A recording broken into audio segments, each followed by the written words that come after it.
You're on banners? Yeah.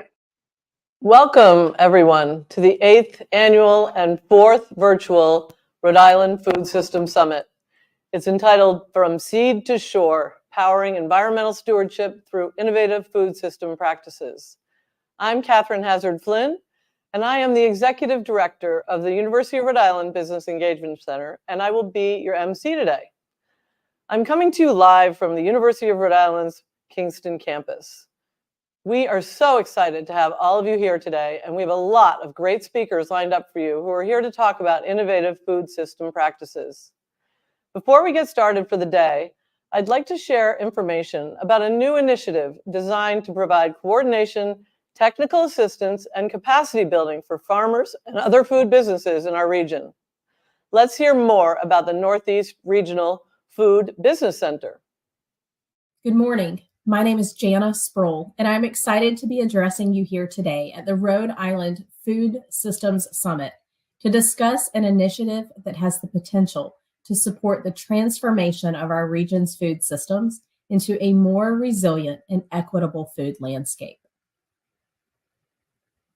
In response to supply chain gaps exacerbated by the COVID-19 pandemic, the USDA established 12 regional food business centers across the nation. The Northeast Center, which covers 11 states and the District of Columbia, will be responsible for supporting capacity building, supply chain coordination, and technical assistance for farm and food producers in one of the country's most diverse and populated regions. Now, let's dive into the exciting opportunities this initiative brings. There are two key funding streams that the center will offer beginning in the summer of this year: Technical Assistance Subawards and Business Builder Awards. The Technical Assistance Subawards are aimed at supporting local technical assistance providers. These providers will offer tailored guidance and training to our farmers, ranchers, and food businesses throughout the region. In contrast, Business Builder Awards will be a targeted financial assistance program to support small and mid-sized producers. This is designed to support individual food businesses, helping them navigate challenges like access to capital, supply chain coordination, and other barriers to expansion. Along with the funding opportunities, Cornell University's Center for Regional Economic Advancement will also be creating a resource hub to support innovation and foster an inclusive learning environment for beginning farmers or those looking to expand their food and farm business operational capacity. The Northeast USDA Regional Food Business Center has the opportunity to serve as a catalyst for positive, meaningful change in our food systems. Thank you for your commitment to this shared vision, and I encourage you to connect with the work we're engaged in by visiting our website at NASDA.org/foundation/NERFBC, as you can see on your screen, or reaching out to our team. Thank you very much, Jana. That was excellent information for our regional food businesses. And the link that she showed on the screen and the link you see below is how you access information about the Regional Food Business Center. Kelp farming, or seaweed farming, has significantly grown over the last few years, especially in New England, and is the fastest growing sector in aquaculture. Kelp is not only delicious, but it's good for the environment. Seaweed actually pulls greenhouse gases out of the water and is important in providing food and habitats for fish and marine life. Chef and restaurateur Mark Murphy will be showing us how to prepare this popular food. Bear with me as I review Mark's many varied accomplishments because he is truly amazing. Mark started his career in some of the most highly esteemed kitchens in the world, from Paris to Monte Carlo and today in New York. More than 3 decades later, he is one of New York's most celebrated chefs. He's a judge on Food Network's top-rated shows, Chopped and Chopped Jr., and has appeared on Guy's Grocery Games, Guy's Ranch Kitchen, Beat Bobby Flay, and The Today Show, Good Morning America, HSN, and The Rachel Ray Show, among others. Today, Murphy's involvement in the industry goes way beyond the kitchen. He served as president of Manhattan chapter of New York State's Restaurant Association from 2014 until 2018. He is currently a food council and board member of City Harvest, New York City's largest food rescue organization. He sits on the Leadership Council for Share Our Strength, No Kid Hungry campaign, and he is the ambassador for Brain Trust, an online marketplace connecting certified educators with families for private tutoring to advocate for children with learning disabilities. In 2012, Murphy joined the U.S. Department of State's Diplomatic Culinary Partnership, where he took part in public diplomacy programs that engaged foreign audiences abroad, as well as those visiting the United States. Today, he serves as chef advisor for that organization's new incarnation, the Culinary Diplomacy Project, traveling to global destinations including Jordan, Belgium, and as a representative of American culture and cuisine. In March of 2022, Murphy joined Chef Jose Andres and his organization World Center Kitchen in Poland, where he spent 2 months cooking for and feeding thousands of Ukrainian refugees as they crossed from Ukraine into Poland. Murphy is the author of Season with Authority, Confident Home Cooking, and in 2019, he launched his debut podcast, Food 360 with Mark Murphy, produced by iHeartRadio. He lives in New York City with his wife, Pamela Murphy, a proud URI alum, and 2 children. Let's enjoy this delicious kelp cooking demonstration with Mark. Hello everybody. I'm going to be making a little pasta today. It's actually called pasta with a vongole sauce, which is basically a clam pasta. And as you can see, I've already put my pasta into the water. It just went in, salted water, very important. But most importantly, what we're going to be talking about today is kelp. Kelp is an ingredient, I have some right here, which is going to go into this dish. It's basically, I'm doing a classic dish, basically a pasta with vongole, a clam pasta sauce, but I'm adding some kelp. And now the reason I'm adding kelp is because I've been hearing a lot about it. I've been hearing a lot of people talk about kelp, and I did a little bit of research, and I found out that one, it's great for our ocean. It's great to grow it. It does all sorts of great things for our ocean, and also underneath, you're gonna get clams, you're gonna get scallops and oysters, all sorts of things grow where the kelp actually grows. So I've decided to start incorporating some dishes, and now I'm gonna show you one of them that I do. So I'm gonna start off with some nice olive oil into a pan. Oh, I'm gonna get that olive oil out, brand new bottle. And we're gonna start by sweating off a little bit of chopped garlic. So here we have some chopped garlic. We're gonna let that start to brown a little bit. And the kelp is really gonna just bring a little bit of earthiness to the dish. It's gonna bring a lot of healthiness to the dish. I think it's supposed to be it's a very healthy ingredient for you. It's good for the soul. I heard that the kelp is also being used, they grow it a lot up in Maine. There's a woman who I know who has a place called Atlantic Sea Farms that is actually encouraging lobster people, lobstermen that go out and collect lobsters and farm lobsters, that in their off-peak season, they can actually go grow kelp, which is, a great way for them to be able to have an extra job as well. So here I am, my garlic is browning off right now, and I know you can't smell it, but I wish you could because it smells delicious. You want it to go till it's just so it sort of opens up a little bit. Think about it being in a, it's like it's a little olive oil jacuzzi right now. Then I'm gonna add a little bit of chili flake, a little pinch of chili flake, because I like to have my vongole a little bit spicy.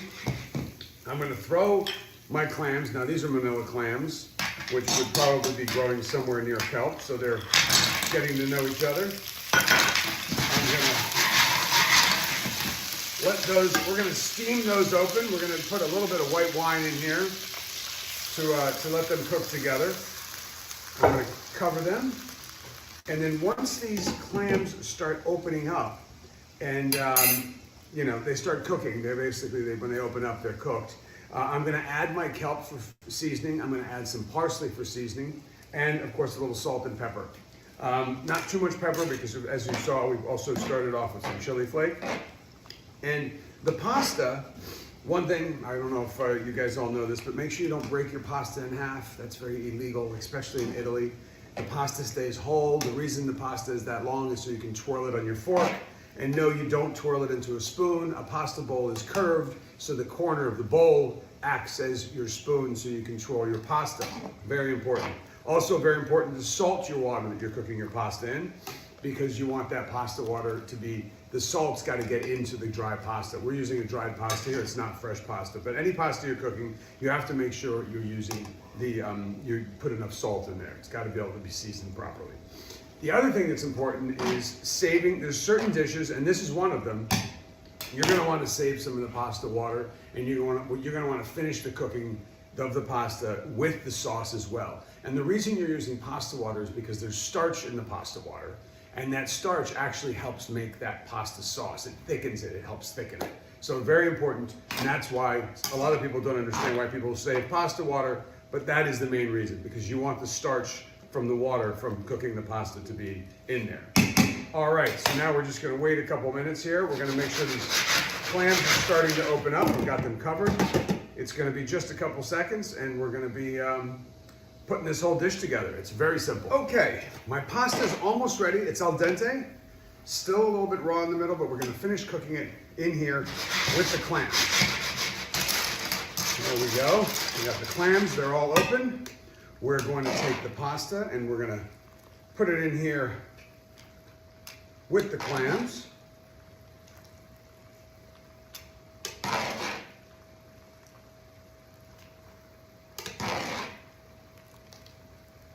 And we're also going to put a little bit of the pasta water in here to let the pasta keep cooking with the clams and the water for the starch.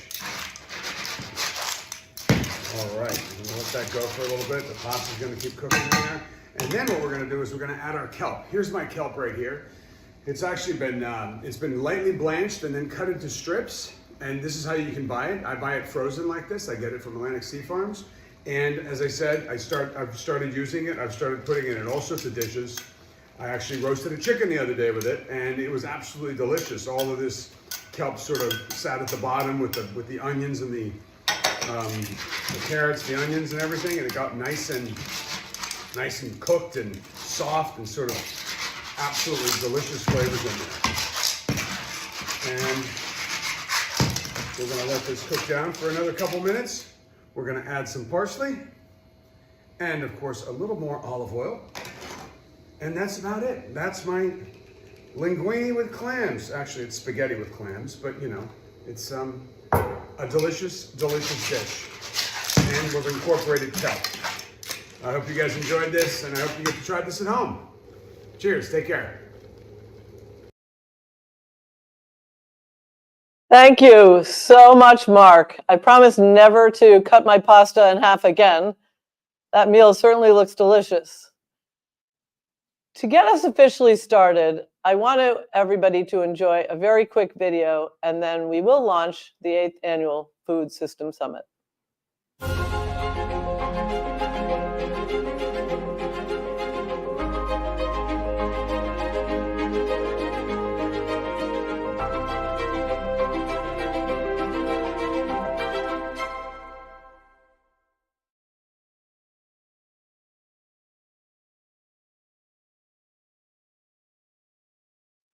Good morning, everyone, and welcome to the 8th Annual and 4th Virtual Rhode Island Food System Summit. It's entitled From Seed to Shore, Powering Environmental Stewardship Through Innovative Food System Practices. We're excited to have over 300 people attending from all over the country, in fact, the world, virtual today. I'm Catherine Hazard-Flynn, and I'm the Executive Director of the University of Rhode Island Business Engagement Center, and I'll be your MC today. I hope you all had a chance to see the 2 videos before the show, and if you didn't, this whole program will be recorded. climate change is already having significant impacts on our world. According to the United Nations, the average temperature of the Earth's surface is now about 1.1 degrees Celsius warmer than it was in the late 1800s. And the last decade was the warmest on record. While these changes might not seem that significant, they can have a serious impact on our world, causing droughts, water and food scarcity, severe fires, rising sea levels, increased intensity of storms, and declining biodiversity. Agriculture is a unique sector in that it not only produces greenhouse gases, which contribute to climate change, but it is a sector that experiences significant impacts from climate change.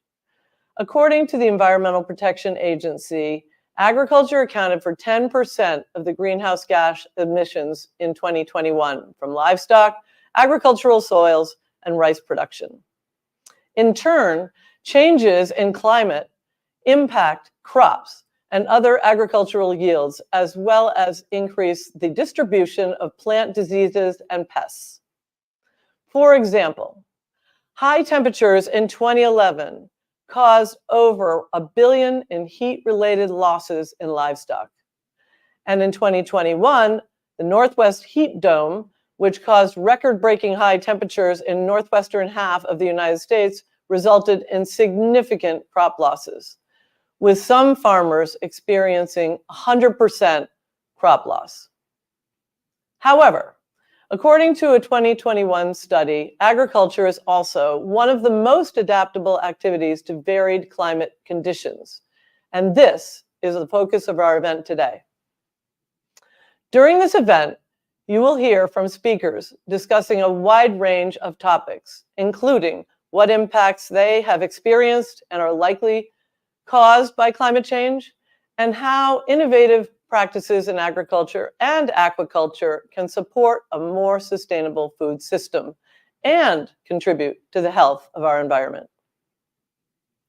Just to give you a quick overview of the day, here is our agenda. First, you'll hear from URI's President, Mark Parlange, as well as Senator Jack Reed and Rhode Island's Commerce Secretary, Elizabeth Tanner, about the importance of building a sustainable and resilient food system.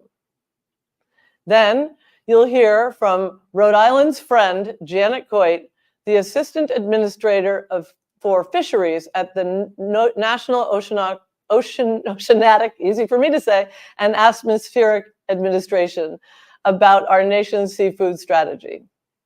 Next, you'll hear from Julie Stelmazik, Director of Food Strategy for the state of Rhode Island, who will discuss how the forthcoming Rhode Island food strategy will incorporate sustainability and climate resilience. Then you'll hear from Beth Alemo and Sarah Wurtzel from the Ocean Hour Farm about the innovative work they are doing to explore the intricate relationship between farming practices and long-term ocean health. After that, you'll hear from two panels. The first panel of farmers, producers are moderated by Julie Stelmazik, and that will focus on innovative practices supporting the environmental stewardship through regenerative agriculture. The second panel will be made up of researchers and industry representatives engaging in meaningful work to solve challenges facing sustainable seafood production. With this event, we hope to start a dialogue about what is happening in Rhode Island and what we can do to build a sustainable, adaptable, and environmentally conscious food system for our state. As a reminder, the Food Summit will be recorded and posted on the Rhode Island Food Center website accessed through URI's website at the end of the event. We will be taking periodic breaks, so feel free to get up, grab a coffee, stretch your legs, but during the breaks, we'll be showing some great videos highlighting some exciting activities happening in our food system here in Rhode Island. So be sure to stay tuned in. Before we get to welcoming remarks for today, I just want to take a minute to remember our colleague, Sharon Pavignano. Sharon passed away in March of last year. This has been a difficult loss for our team and Sharon has been a close friend and colleague for more than a decade. She was passionate about farming and was truly the brains behind the original Food Summit and the Rhode Island Food Center at URI.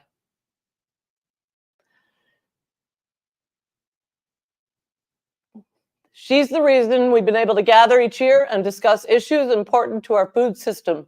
She'll be greatly missed. I certainly think she would approve of the topic we've chosen for today's event. So we're hosting this in honor of Sharon. To kick off today's event, URI President Mark Parlange has pre-recorded a short welcome. Mark became the University of Rhode Island's 12th president on August 1st, 2021. He's a distinguished researcher and global higher education leader. Parlange leads the state's public flagship research institution. President Parlange?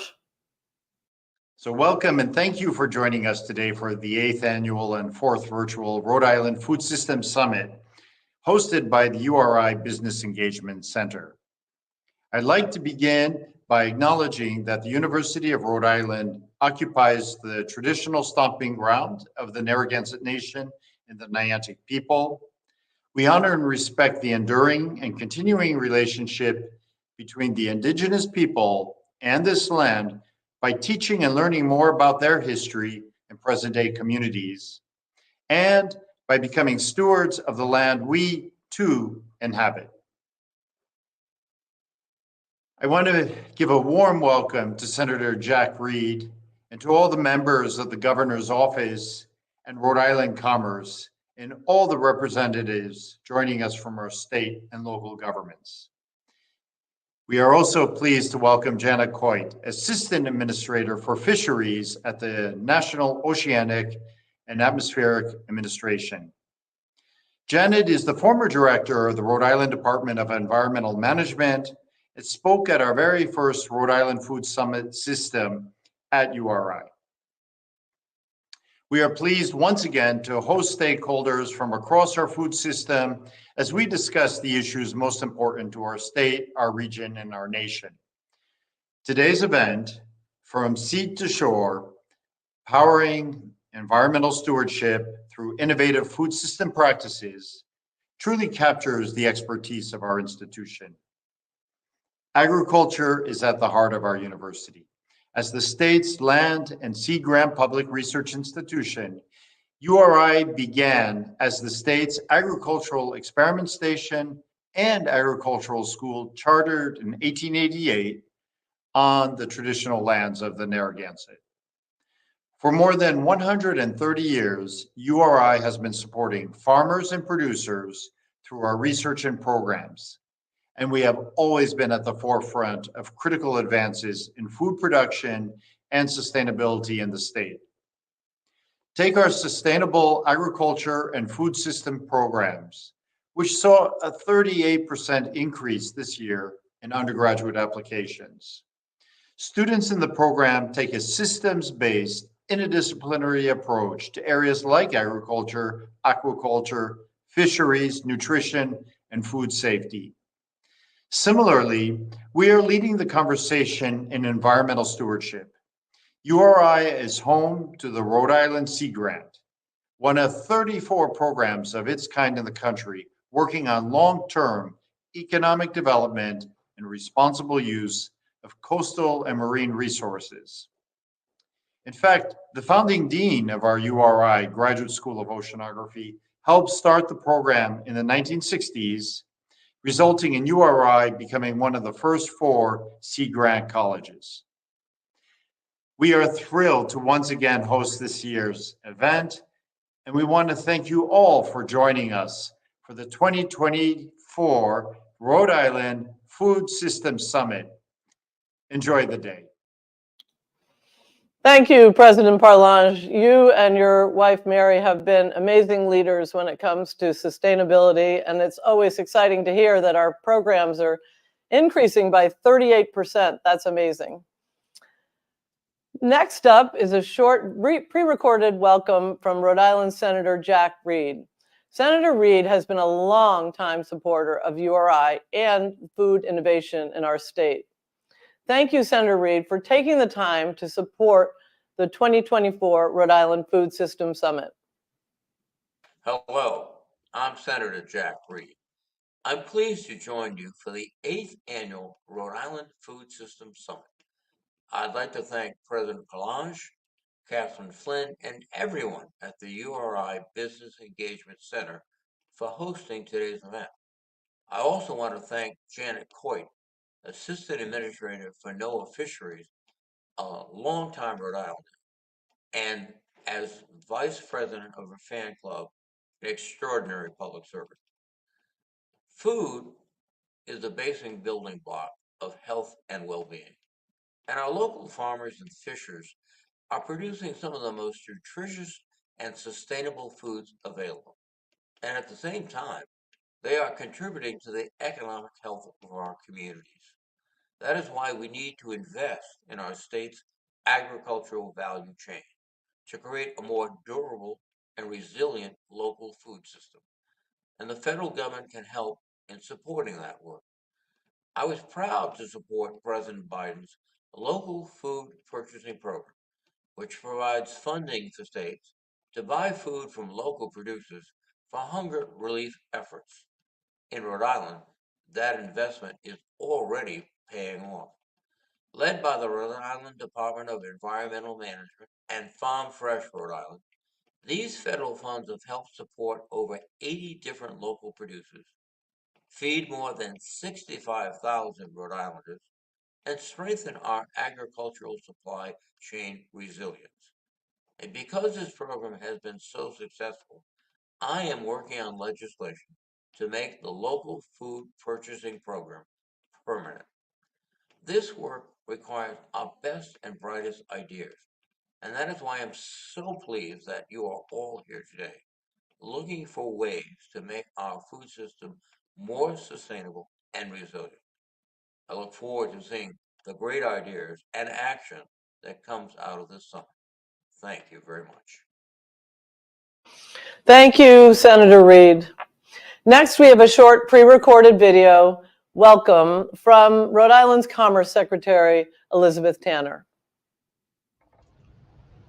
Hello, everyone. I'm Liz Tanner, Secretary of Commerce for the state of Rhode Island. I sure wish I could be with you today at URI, my alma mater. I'd like to thank the University of Rhode Island Business Engagement Center for hosting this year's Rhode Island Food System Summit. And we are thrilled here at Rhode Island Commerce to once again collaborate with our state's Land and Sea Grant Institution to support this event. As we discussed at last year's summit, we are currently working to build the next food strategy for our state. The presenters you will hear from today will address issues and actions that will directly influence that new strategy. Rhode Island is at an inflection point. Climate change is happening right here in Rhode Island. Narragansett Bay is warming, with temperatures increasing most rapidly during the winter, and sea levels in the state have risen more than 10 inches since 1930. These changes have had a direct impact on the food system.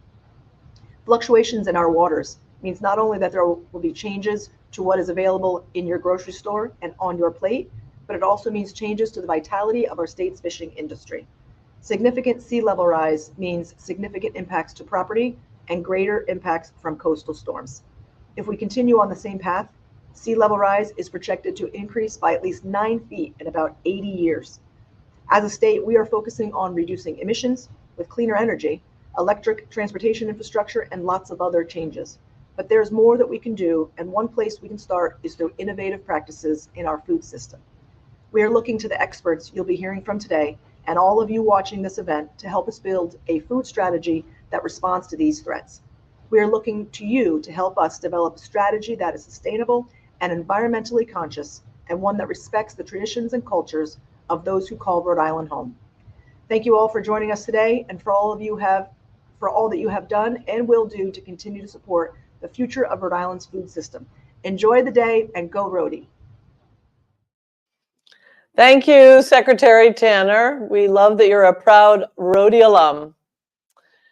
Before I introduce our keynote speaker for today's event, I'd like to note that you should feel free to ask questions of any of our speakers by accessing the URI Business Engagement Center YouTube and Twitter pages. If time allows, we'll be pulling questions from our audience to pose to our speakers. And don't forget to include the hashtag RI Food Summit 24 when you post about today's event on social media. Now it's time to hear from our keynote speaker for the day, Janet Coit. Janet is the Assistant Administrator for NOAA Fisheries, the nation's federal agency responsible for stewardship of the living marine resources. She leads the agency in its mission to ensure sustainability of U.S. fisheries, restore coastal and marine habitats, and recover protected marine species.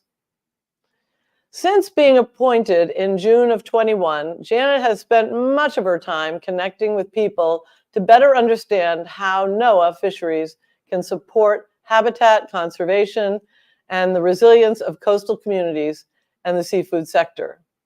Ultimately, Janet's goals are to grow and modernize the surveys and science that underpin management of fisheries and marine mammals, and to learn from the diverse perspectives across the nation to support climate-ready fisheries and a strong seafood sector. Prior to her current position, Janet directed Rhode Island Department of Environmental Management for more than 10 years, where she worked to improve natural resource conservation, promote local food, including seafood, and to address the climate crisis. She also served as the state director for the Nature Conservancy for Rhode Island and worked for 3 U.S. senators from New England, and was counsel to the U.S. Senate Committee on Environmental Public Works, where she advised on national and environmental policies. We're thrilled that Janet's able to take the time to join us today to talk about the National Seafood Strategy. Welcome, Janet. Thank you. Janet, it's so great that you're here, and we look forward to hearing from you. I'm going to let you talk, and then I'm going to come back and we'll do our Q&A. Great. Can you see me? Because I'm Yes. not seeing, all right, I'm not seeing anything. We can see you. Okay, just give me a second here because my screen is black and I want to just see if I can get it up. Okay, great. Sorry about that. That's okay. Good. We can see you. Good. So you're set on your end. You can hear and see me. Yep. Great. Thank you. Thank you so much, Catherine, for that really kind introduction. I'm so pleased to be with you, albeit virtually. And it was wonderful to hear from President Perlange and president of his fan club, Senator Jack Reed, and Secretary Tanner. You know, I've worked so closely with all of them and with so many people who are here today. So I was very excited to join you. As you mentioned, before accepting my current role, I was the director of the Rhode Island DEM. And in that capacity, I focused very hard on working with farmers and fishermen and building our local food system. So I think I was at the very first Food System Summit and worked with URI to put that together, and have been at many of them since. And I just want to applaud you for continuing to focus on what is such an important part of the vitality and the history of the state. So I think all of you are familiar with DEM, but I wasn't sure if everyone was familiar with NOAA Fisheries. So I wanted to just say a few words. We're the federal agency that manages fisheries in federal waters. So those are typically about 3 miles offshore to 200 miles. We worked very, very closely with all coastal states, with regional councils, with agencies like DEM and CRNC, focusing on ensuring that our fisheries are productive and sustainable, that the ecosystems are healthy, and that we have safe sources of seafood. So I couldn't pass up the opportunity to talk to you today at the Food Summit, because talking about seafood is one of my favorite things to do. And it's one of my favorite things to eat. I love seafood. Aside from being delicious, it's also critical for a number of reasons. It's good for you, it's good for the economy, and it's good for the planet. So I want to dive into that further, but just say a bit more about NOAA. We have such a strong history and many, many connections with Rhode Island. So the father of your very own URI Graduate School of Oceanography, Dean John Knaus, is a beloved former NOAA administrator. He led the agency under President Bush Sr. today. He was involved in developing Sea Grant. And we have a fellowship program, the Knaus Fellows, that populate NOAA and many, many other parts of the science and stewardship sector. So today, Rhode Island is home to 2 NOAA research vessels, the Bigelow and the Okeanos Explorer there. And we have a new state-of-the-art research vessel that Senator Jack Reed has been very involved with that's currently under construction. And that will call Newport home. In fact, a big new pier is being built there to host that. We have a NOAA Fisheries Lab that is right on the campus of the coastal campus of GSO. And that place is doing cutting edge research. And I just wanted to mention that, being the leader has prerogatives. So I just had my entire leadership team from Alaska, from Hawaii, from Florida, the Caribbean, all in Rhode Island. And we toured that lab and talked about their work they're doing with squid, with the fishing community. And we toured the Port of Galilee. And I'm just so proud of Rhode Island and the leadership in ocean research and stewardship. And that work is so important, and our collaboration with you is so important. So in my current capacity as the head of NOAA Fisheries, I just wanted to speak a moment more. Secretary Tanner mentioned this, Jack Reed mentioned this about the impacts of climate change, because we are seeing dramatic impacts from climate change on our marine life and our ecosystems. And of course, that affects all of the businesses and all of the coastal communities that depend on them. So climate change affects our vital marine resources and other parts of the blue economy. I'm going to focus on the seafood sector, which supports hundreds of billions of dollars of economic activity, 1.2 million jobs, and generates $165 billion of sales in seafood across the broader economy. And you're all familiar with all the other aspects of the blue economy: shipping, energy, tourism, subsistence, cultural heritage, and so much more. But we're focused, and pretty much everything I do is framed by looking at the impacts of climate change on our oceans. And we've done a lot of work. We have a time series of surveys that show.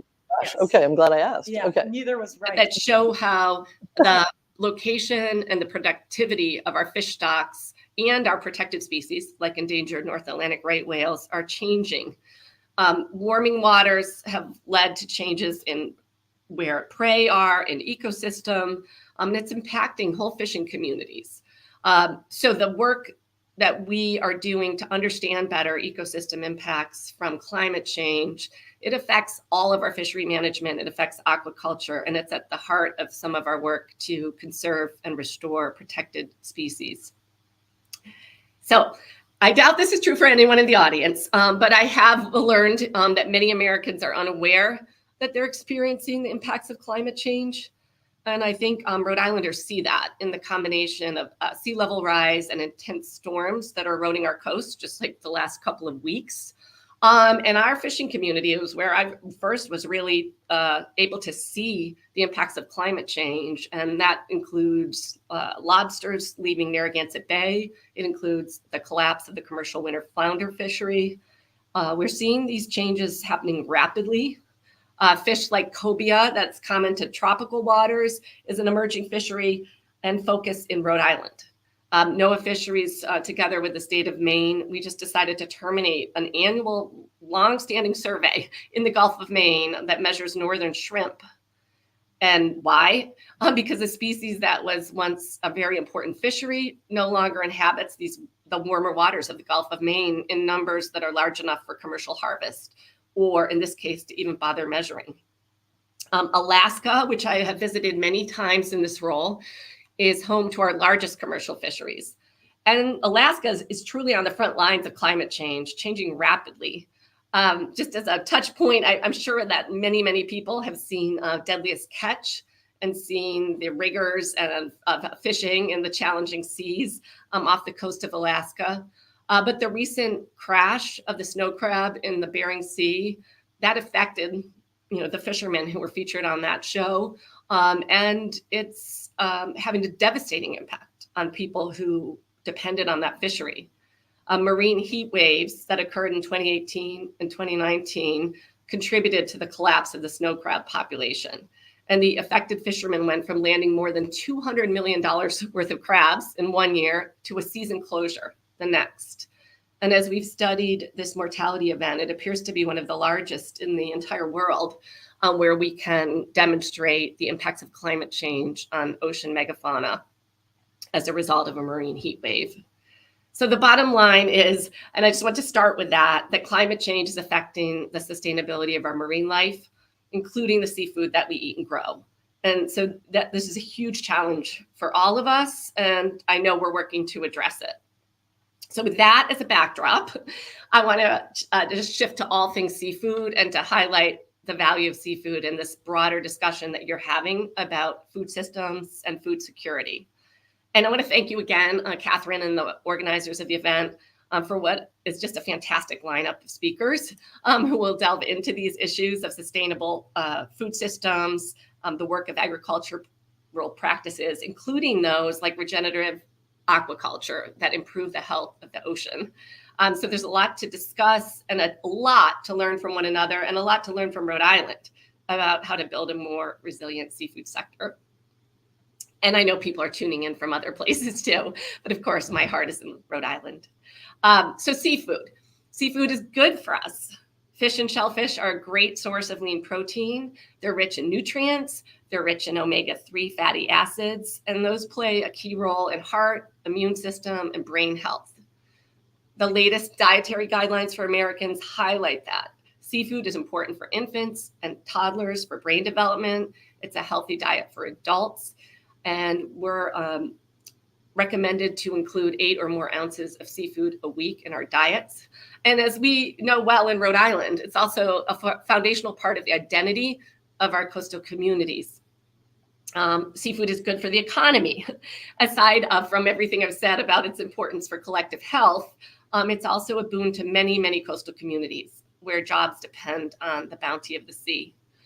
I mentioned the economic impact and the numbers earlier, but we harvest 10 billion pounds of seafood annually with a dockside value of $6.3 billion each year.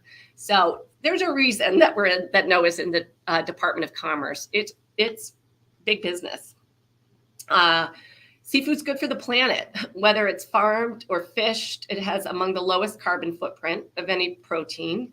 And if you make a point, and I hope you will, of selecting seafood caught or grown in the US, you know it was also sustainably sourced. Our fishermen and farmers who have a reason to be proud, they're subject to some of the most rigorous environmental regulations in the world. So we know that our seafood is harvested and grown responsibly. And in addition, I think it's an increasingly crucial part of food systems around the world. And it also has potential for mitigating the impacts of climate change on our ocean. A lot is being done to look at kelp, which is a sustainable crop that helps combat ocean acidification through carbon sequestration. And we know well in Rhode Island that farm shellfish like oysters and mussels provide improved water quality, shoreline protection, and habitat. Seafood is big business, and I'm very proud that our country is recognized as a global leader in sustainable seafood for both wild caught and farm species. So that is a big focus of NOAA Fisheries. We work to advance and then to export our sustainable management practices to the rest of the world. It's critical that we maintain the confidence in our US seafood products and also access to global markets. But we're also trying to level the playing field for our fishermen and seafood farmers. As I mentioned, we're subject to rigorous regulations that don't apply in other parts of the world. And we want to promote fair seafood trade. And that includes combating what's known as IUU fishing, illegal, unreported, and unregulated fishing, and harmful fishing practices around the globe.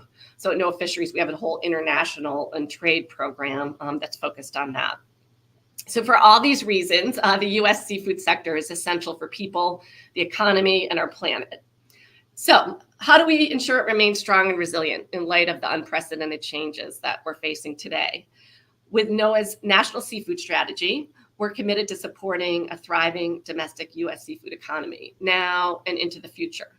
So that strategy, which I talked to Catherine about when she first approached me, is really excited about it.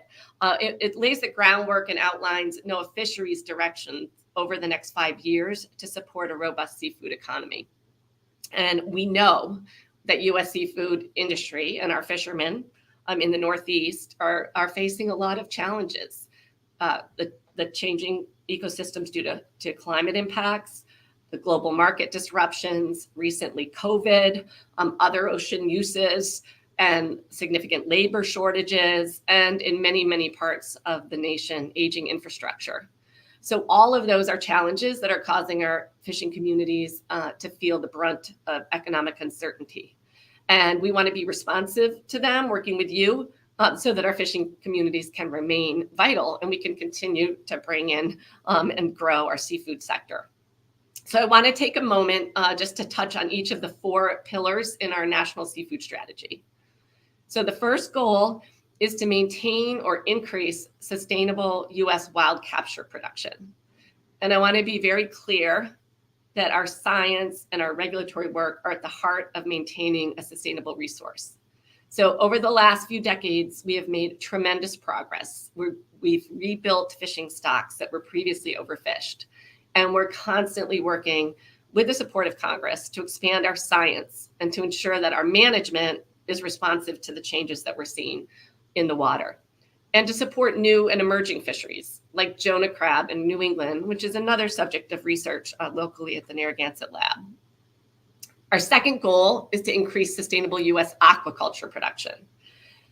Most Americans are unaware that more than 50% of the seafood produced globally for human consumption is farmed, not fished. So seafood farming or aquaculture is one of the most resource efficient ways to produce protein. And it's helped to improve nutrition and food security in many parts of the world, but it's seriously underutilized in the US. So the second goal of our strategy is aimed at accelerating progress to support the growth of aquaculture here in the US. And again, Rhode Island's a leader in this area. We've seen folks like Bill Silks and his sons with developing innovative technology around mussel aquaculture. Obviously, Perry Rasso is globally known for starting an oyster farm and then expanding it to ecotourism and a restaurant. And examples abound in Rhode Island being innovative in this way. So NOAA Fisheries is trying to support and expand what's happening in state waters and expand aquaculture into federal waters. Our third goal is to, I mentioned before, foster access to domestic and global markets for the U.S. seafood industry. While the production of seafood is critical, and at the heart of that, it does no good to fishermen or to farmers if we don't have market access in the U.S. and abroad.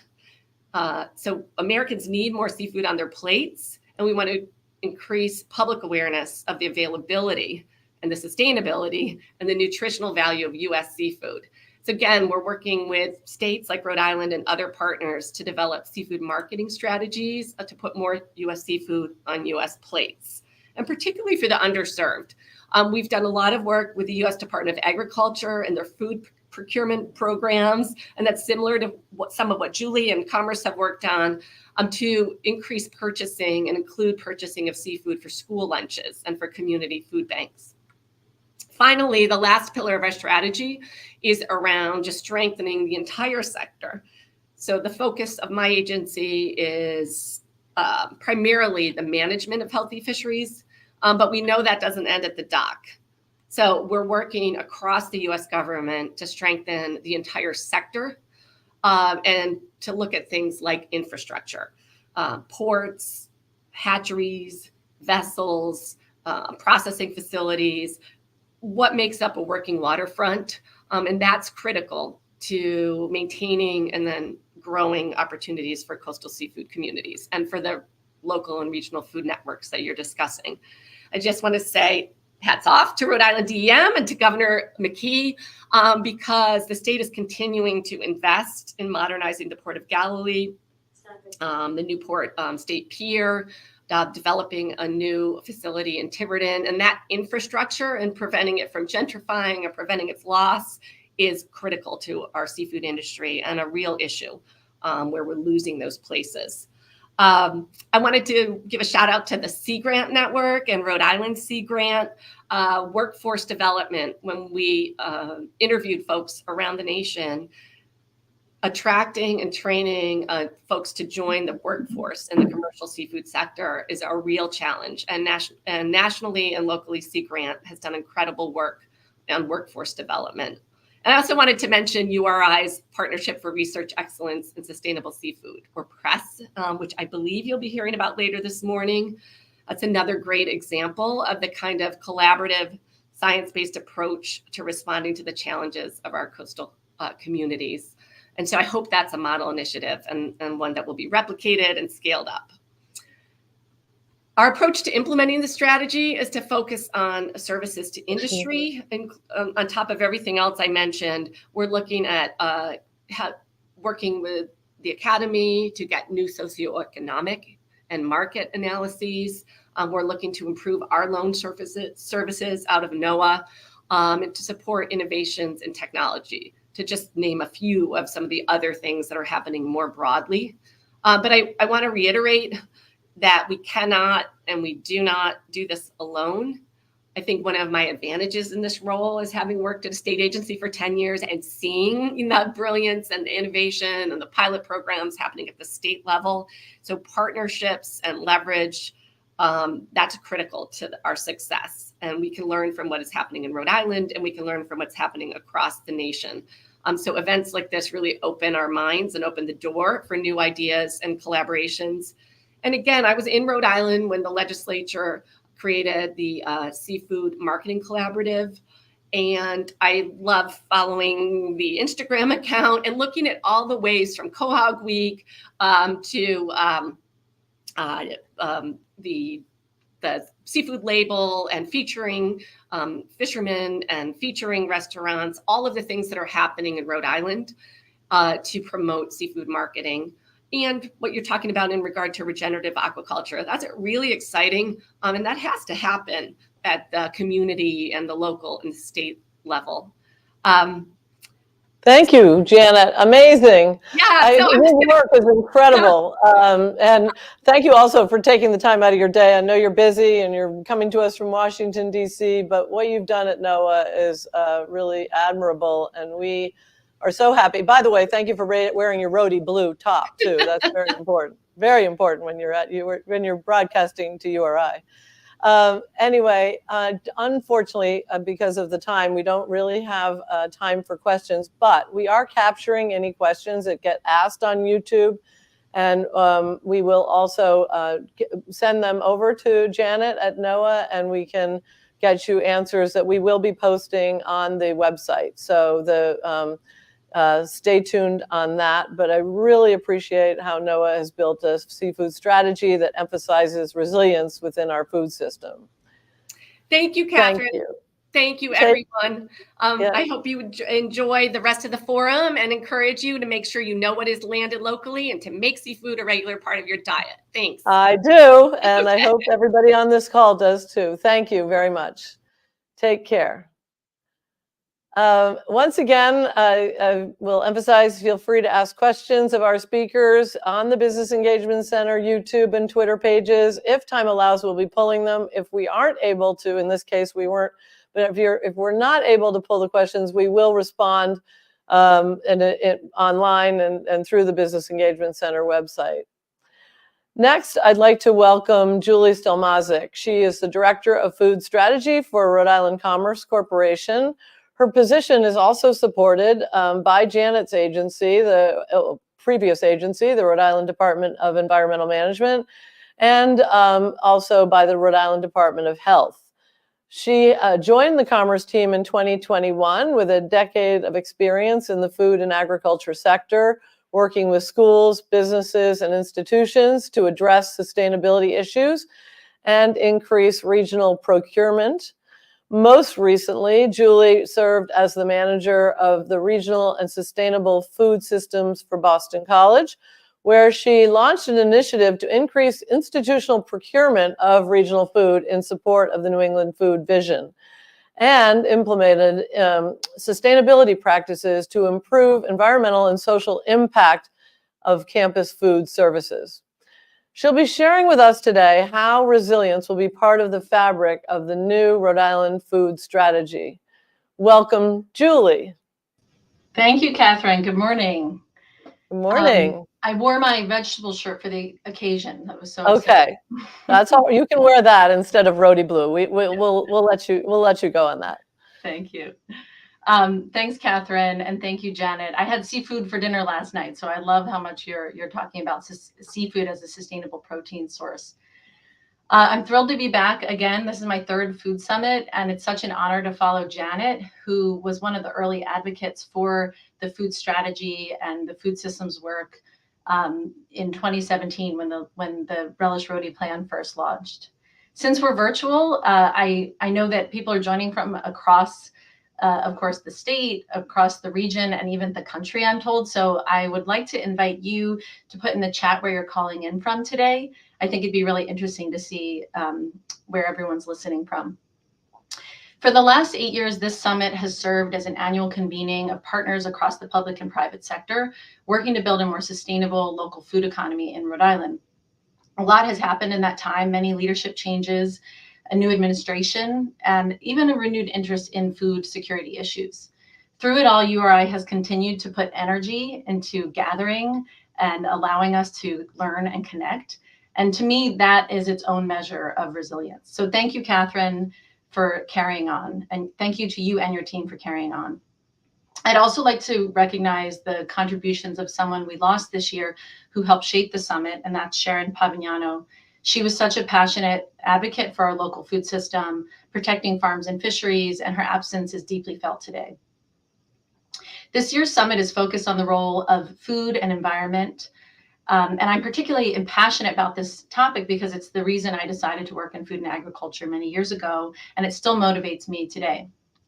As Catherine said, I have the privilege to work as Rhode Island's Director of Food Strategy, where I support programs and policies at the state level to build a more sustainable and equitable local food system for Rhode Island. In 2017, we launched the first statewide food plan, making us just one of a handful of states thinking holistically about often siloed efforts across public health, economic development, ag, and fisheries. Food system plans are part of a growing trend in regional resiliency planning, which anticipates external shocks like climate change, geopolitical conflicts, and health crises. They help us to work at a state level to identify common goals, establish shared metrics, inform policymakers, and to drive collective impact. In a post-COVID world, this is actually an exciting time where the general public has more appreciation of the food that we eat. At a national level, there's an enormous investment in climate mitigation and resiliency planning, which you heard a bit from Janet. And at the state level, there's several planning efforts underway to work to support better outcomes. So today, I'd like to use my time with you to share why food system resilience matters, how we're trying to do that at the state level, and why we need your help to do so. I don't know about you, but I've been hearing resilience everywhere now. It's something we didn't talk about until the pandemic hit and we learned our limits. And nowhere was this more evident than in the food system. We can all remember when store shelves were empty, chicken and flour doubled in price, and schools and restaurants closed. The shortcomings of a corporate and consolidated food chain was exposed, and we learned just how essential food workers were and our farms and fishers in our backyard. The Johns Hopkins Center for a Livable Future defines resilience as our ability to bounce back after disruptions and shocks to the system. And unfortunately, we don't have to think hard about what this looks like. In just the last few years, we experienced a global pandemic, massive supply chain disruptions, and rampant food insecurity. A year later, the devastating war in Ukraine had an unexpected side effect. Most of the world's wheat and agriculture fertilizer, we learned, was produced in that region, and the war led to further supply chain disruptions. Fertilizer prices increased 300%, putting an added burden on an already low margin industry. And later in the summer, there was a national baby formula shortage from food contamination, And here in New England, there was a record drought and flood within the span of just a few weeks, which shut down main distribution channels and destroyed farmland. Last summer, Vermont and Massachusetts experienced devastating floods, closing many businesses for good and ending farm operations for the season. Rhode Island was spared, but will we be next time? And it's only 2 weeks into 2024 where we've had a snowstorm and 60-degree day in just a few in just the span of a week. Nature is resilient and will adapt as it has for millions of years. But will the human design systems that we've built do the same? The truth is that food is part of the problem. This is a picture I took at a waste management facility in Boston a few years ago that demonstrates this modern food system efficiency. Some of you may know that most of the lettuce in the US is grown in two places, the Salinas Valley in the summer and the Yuma Valley, Arizona in the winter. In 2019, there was a recall on lettuce because of animal runoff at a higher elevation. The fields were contaminated because the FDA couldn't pinpoint one field where there was the issue. And so what happened is they recalled lettuce across the country. I happened to be touring this facility that day, and I saw this massive pile of these plastic clamshells, which we've all seen in the supermarket, that they weren't on the recall list, but just to be safe, the retailer threw all of them away. And I think that this demonstrates just how broken the food system really is. Earlier, Catherine mentioned that the US agriculture system is responsible for 10% of greenhouse gas emissions. But when we look at the entire food system from processing, production, distribution, and disposal, it tells us a different story. 1/3 of global greenhouse gas emissions are, 1/3 of global greenhouse gas emissions are due to the food system as a whole. And it's a double-edged sword because while the food system is contributing to climate change, climate disruptions are threatening our own ability to grow food. And here in the Northeast, that's a big problem because we are at the end of a long supply chain. Most of our food comes from climate risk areas, which you can see here, like California and the Midwest, which are facing wildfires and water scarcity.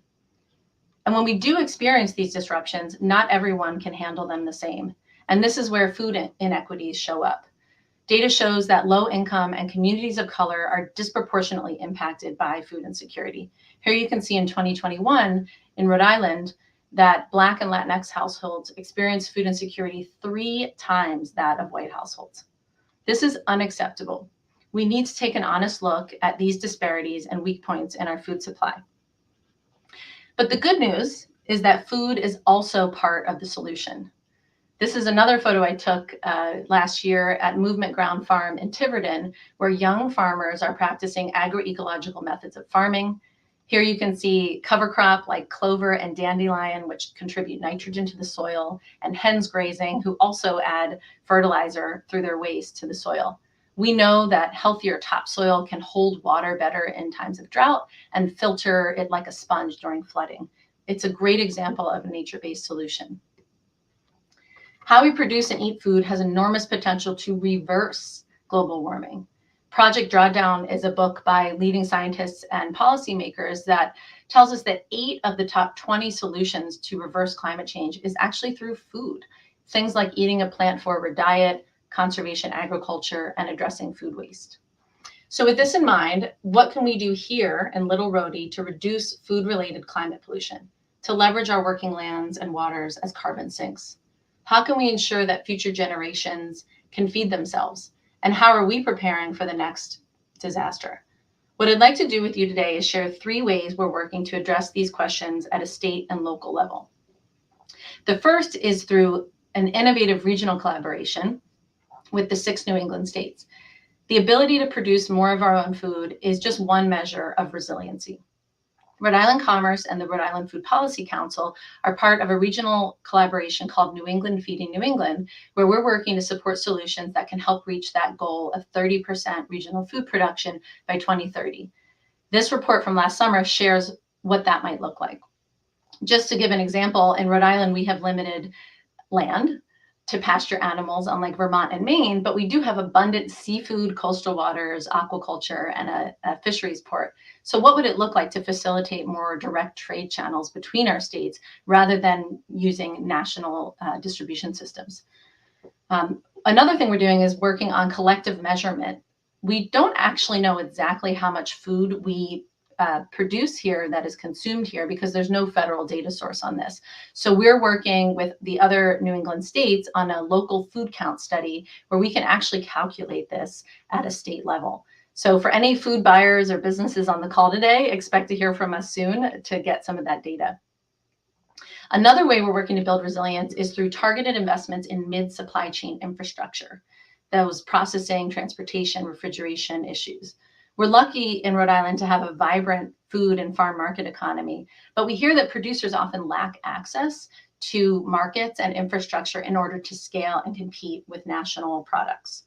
In the last few years, we've seen so much advocacy from many of you around more state investment in local agriculture, seafood, and farmland protection. And we've also seen unprecedented federal funding come through. One in particular I want to mention is the Resilient Food System Infrastructure Grant in red here.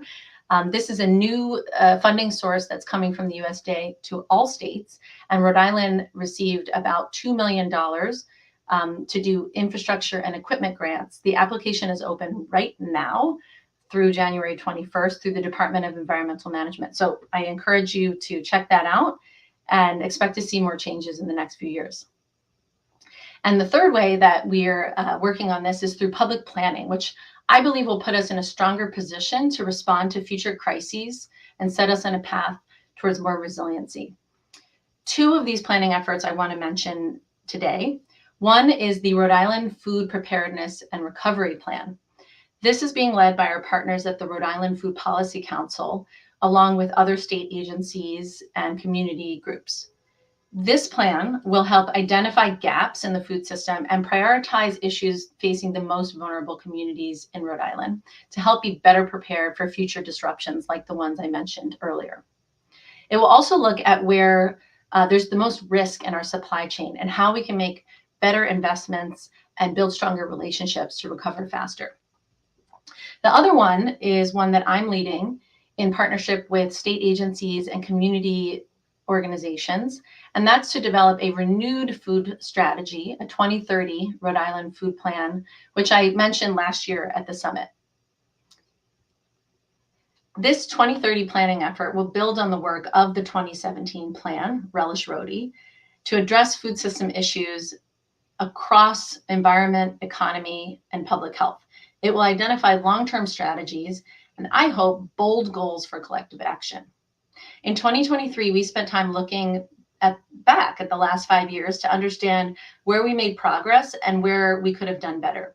This retrospective report just came out a few months ago, which I encourage you to check out. I don't have time to go through too much of the findings today, but there are incredibly inspiring case studies across the state that helped us make progress against these 5 integrated focus areas. Organizations like Farm Fresh Rhode Island and Hope in Maine are national models for innovative food systems work, and we have a lot that we can be proud of in Rhode Island. I think the link will go in the chat for you, but just make sure to go to relishrhody.com if you want to learn more. In reflecting on the first plan, we also heard that stakeholders didn't quite do, from stakeholders, that we didn't quite do enough to address systemic racial inequities in the food system and connect food and climate. So we spent a lot of time thinking about how to do this. So I'll leave you with this. There's a saying that plans are useless, but planning is everything. This process over the next 6 to 8 months is so important. It's arguably even more important than the plan, where we can build relationships, connect, and think about what's possible for 2030. So I invite you to be part of that process. And help us imagine what's possible for Rhode Island and think about your role to play. So I think I'm going to stop sharing and open it up to Q&A right now. Thank you so much for having me. Thank you very much. What?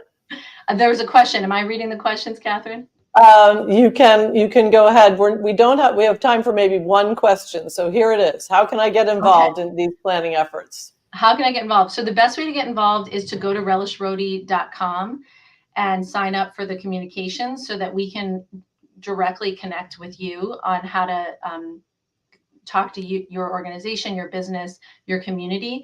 We're going to be hosting a strategy session in person so we can sit together at a table and really talk through what needs to happen this spring. And so we'd really love for folks to join that event. Great. And we'll be talking at the very end about a few follow-on events, and that's just one of them. Thank you very much, Julie, and for taking the time and for your vegetable shirt. Very appreciated. We look forward to hearing more about the food strategy as it develops. Now we're going to take a short break. During this break, we're going to share a video with you from our partner, 11th Hour Racing, about the importance of reducing waste, the waste footprint of our state. Please take a look.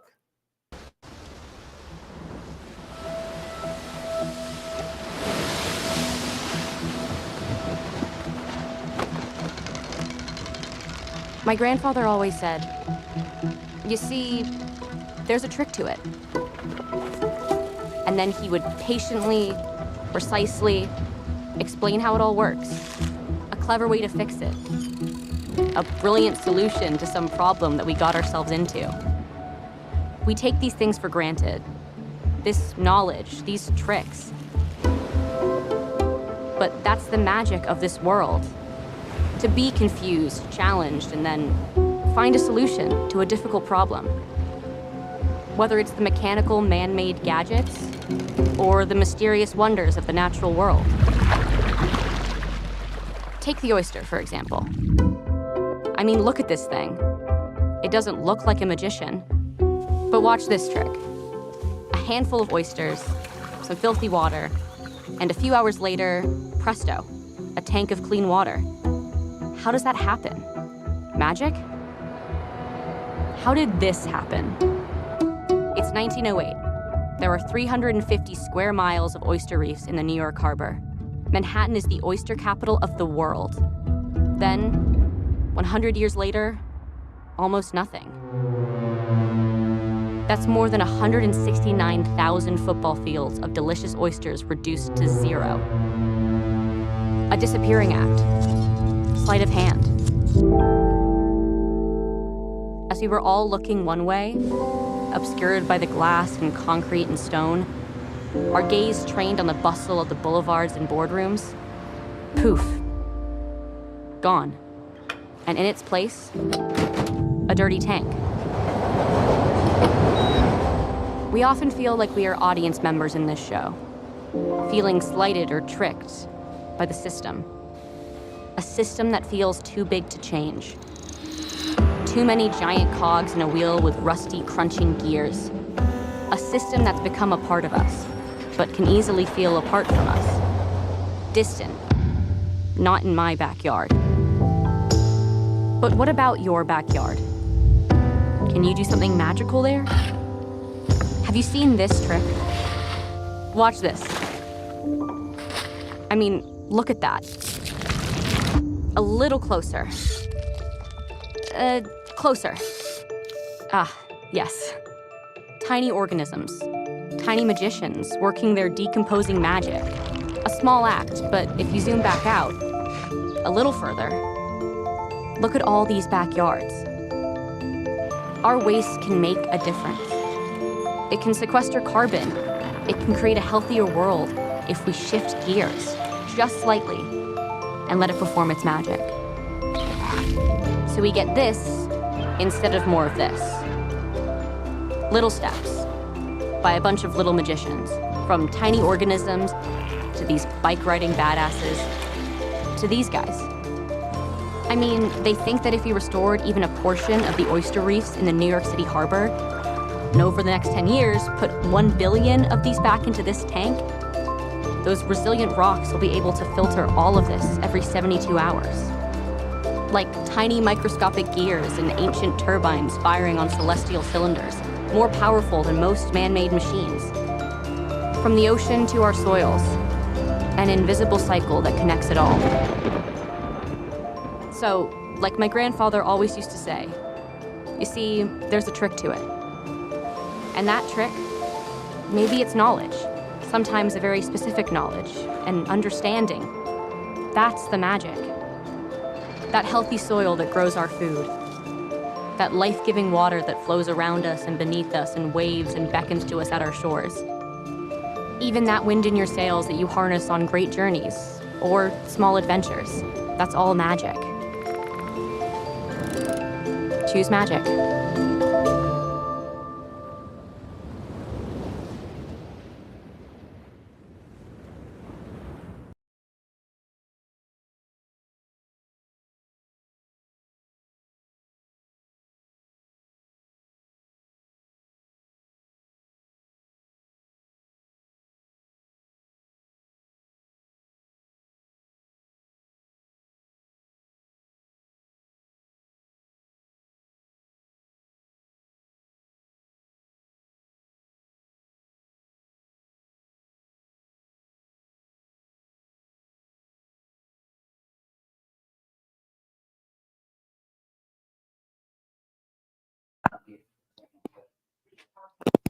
Start over.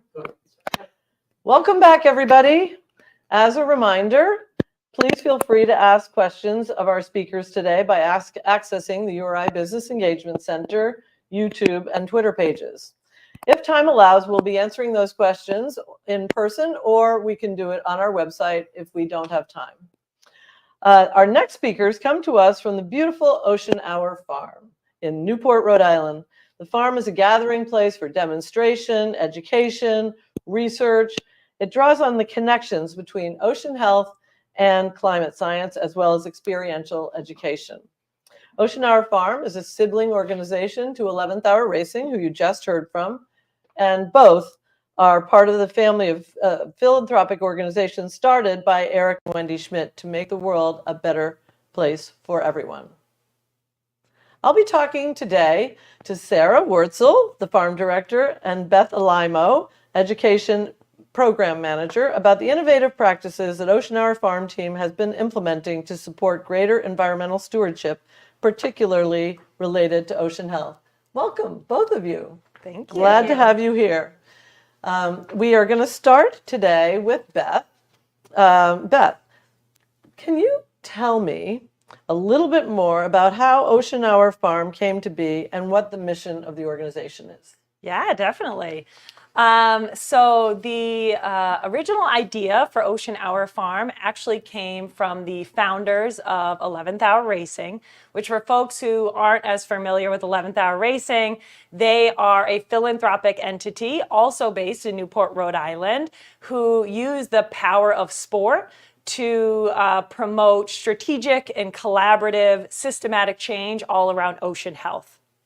So with their focus being on ocean health, the founders started to envision a place on land where the community could come to share ideas around best earth care practices, to learn, convene, all kind of highlighting this idea that 80% of the pollution that we are seeing in our marine environments are directly related to land management techniques and practices. So really this idea that ocean stewardship can start right here on land. And so the vision came to be in December of 2021. Ocean Hour Farm was established with the mission to be a center for education, scientific research, and demonstrations and trials around regenerative agriculture. So we are still a very young organization, having just kind of really opened at the very end of 2021. So we're still very much in that development and design phase. And for us, something that's very core to our mission and to our programming is whole systems design. And so that's the design methodology that we're currently and have been using to design out the systems on our farm. And at a really high level, what that means is that we're designing out the systems on the farm to work with nature rather than against it. Amazing. Yeah. And so I guess, I guess that's it. Great, amazing. Yeah. So Sarah, can you share more how agriculture and land stewardship are connected to the health of Narragansett Bay? Yeah, so I mean, the interesting thing about agriculture, right, and thinking about land stewardship is agriculture is one of our key land stewardship techniques, right? So it's not just how we produce our food and fiber and materials for ourselves, but it is actually first and foremost should be a land stewardship technique. And so really highlighting agriculture as a keystone for just understanding how we manage landscapes, like that's our first intervention point. And then if you think about just being in the world. Everyone lives in a watershed. There's wherever you are in the world, rain falls down, it washes through your landscape in one way or another, it gets into creeks and streams and rivers and ultimately goes to the ocean. So this land stewardship piece is that first care of the ocean. So looking at agriculture techniques, looking at them as opportunities, as carbon sinks to filter and clean water before it ever gets into our ocean, that is how we care for the ocean, is taking care of our land and our soils in particular. So we have a very central focus on that soil health as a key piece and be able to do this agricultural techniques. It makes so much sense. As you said, everybody lives near some sort of water, so that's interesting to think about. And how would you describe regenerative agriculture and how it's being implemented at the farm? Yeah, so regenerative, this word we're all hearing about, yes, right? Exactly. And so we had sustainability for a while, and then it started moving to this idea of regenerative, and they actually work together, right? In order to create a sustainable system, meaning that it can last for generations and generations, we're at a point that we've degraded our system so much that we need to really focus on regenerative. So how do we expand and grow abundance in our systems? How do we heal broken systems, our carbon cycle, our water cycles that we've been seeing other folks talk about previously? So looking at those systems and finding ways that through growing our food, how do we also simultaneously clean our water, build soil, create biodiversity? And with that, we can also create resiliency in the face of this volatility that we're seeing in climate change. So it all works together. This idea of regenerative agriculture is thinking, again, like Beth was mentioning, this whole systems approach, not just looking at one area, like just carbon. We're looking at water, we're looking at biodiversity, we're trying to understand how the community functions, making sure that there's accessibility. So this whole systems is a triple bottom line approach. It's not just looking at one factor, and that's how ecosystems work. Right. They're a complex system. It's not about one thing. It's figuring out how the system functions as a whole and working on the weakest link to lift up the whole system over time. Yeah, amazing. And you guys are doing incredible work when it comes to that. So Beth, what is the approach to the educational programs at Ocean Hour Farm? Can you tell us a little bit more about what you've got going on there? Definitely. So before I dive into the education program, let me take a little step back. So even though I said we are quite new, in the past 2 years, we've been very busy. Yes. So we have launched the education program. We've also implemented and set up our systems for collecting baseline data so that we really understand the context of the farm before we start doing any trials or demonstrations. So that means we've been collecting data on weather, water, soil, and biodiversity. And then we've also started to implement some various regenerative agriculture techniques on the 42-acre property as well. And that includes, we implemented or started rotational grazing with our very cute flock of sheep. I've our seen awesome them. sheep, they're very cute. You're right. We've also started, we've implemented a couple different agroforestry techniques, including a food forest we installed, and then also some alley cropping systems. And then we most recently have been starting to set up our composting programs as well. So we've been very, very busy in the past 2 years, and the education program has been like part of that. So really the vision for the education program is to engage youth, community leaders, farmers, and other land stewards in experiential environmental education programs that teach systems thinking, that build on eco-literacy and ultimately promote better care of our earth. And this all is in line with kind of Ocean Hour Farm's longer term vision of inspiring current and future decision makers to be part of the redesign of our communities to be more sustainable and healthy in an effort to protect our oceans. And so more specific about our education program, we have a couple different topics that are really at the core of our mission. So we teach programs around soil health and watershed science. Those are really key to making that land to sea connection, right? Like what Sarah said with the watershed being that big component for connecting the land to sea. We also do programs around regenerative agriculture and then whole systems design. So those are kind of the few parts that are core to our education program topic-wise. And then in terms of as we've been crafting out our education program, one of the things that's most important to our organization is collaboration. So we really prioritize long-term partnerships with other community-based organizations.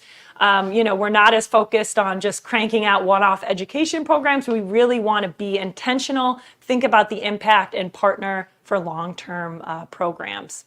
And then I would love to share a couple of programs that I'm especially excited about for this year. Let's do it. So this month we just launched a winter farmer-led working group where we have a small group of farmers from Rhode Island working together to collaboratively design 1 to 3 trials. They could be land-based, they could be more food systems approach trials that Ocean Hour Farm is going to carry forward.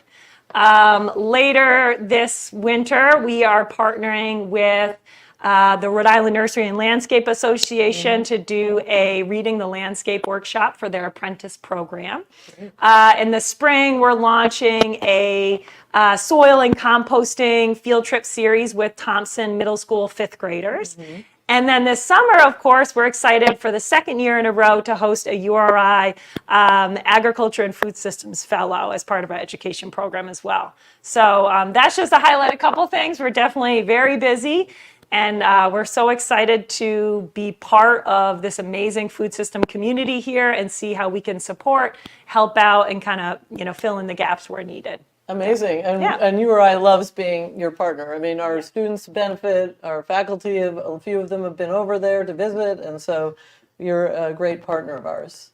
I think at this point we can take some questions from the audience. Feel free to ask the questions in the comments section of the video. I guess I'll start though, and I'll say, how does someone partner with Ocean Hour Farm?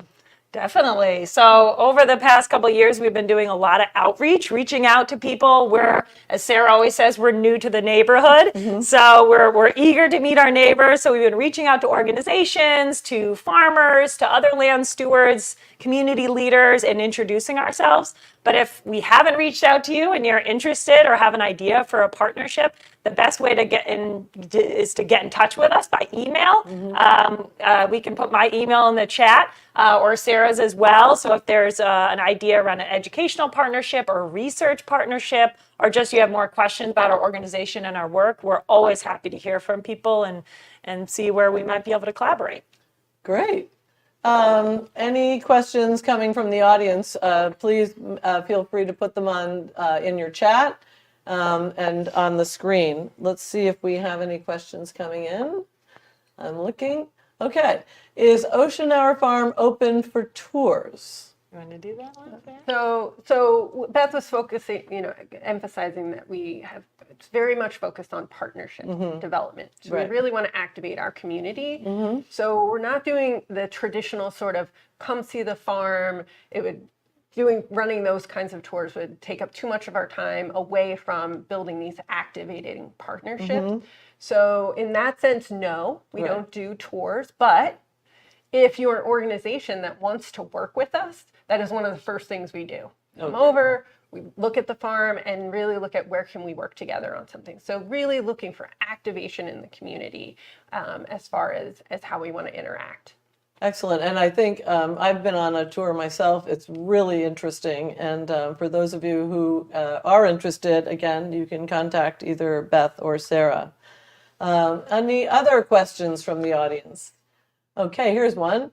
How do you know that what you are doing is having a beneficial impact? Like, how do you measure that? Yes, is the question. Yeah, so Beth touched on it a little bit earlier. So one of the main things that we've started with is this baseline data collection, right? I mean, we're going through this whole system design approach and making our best guess on what we think will work.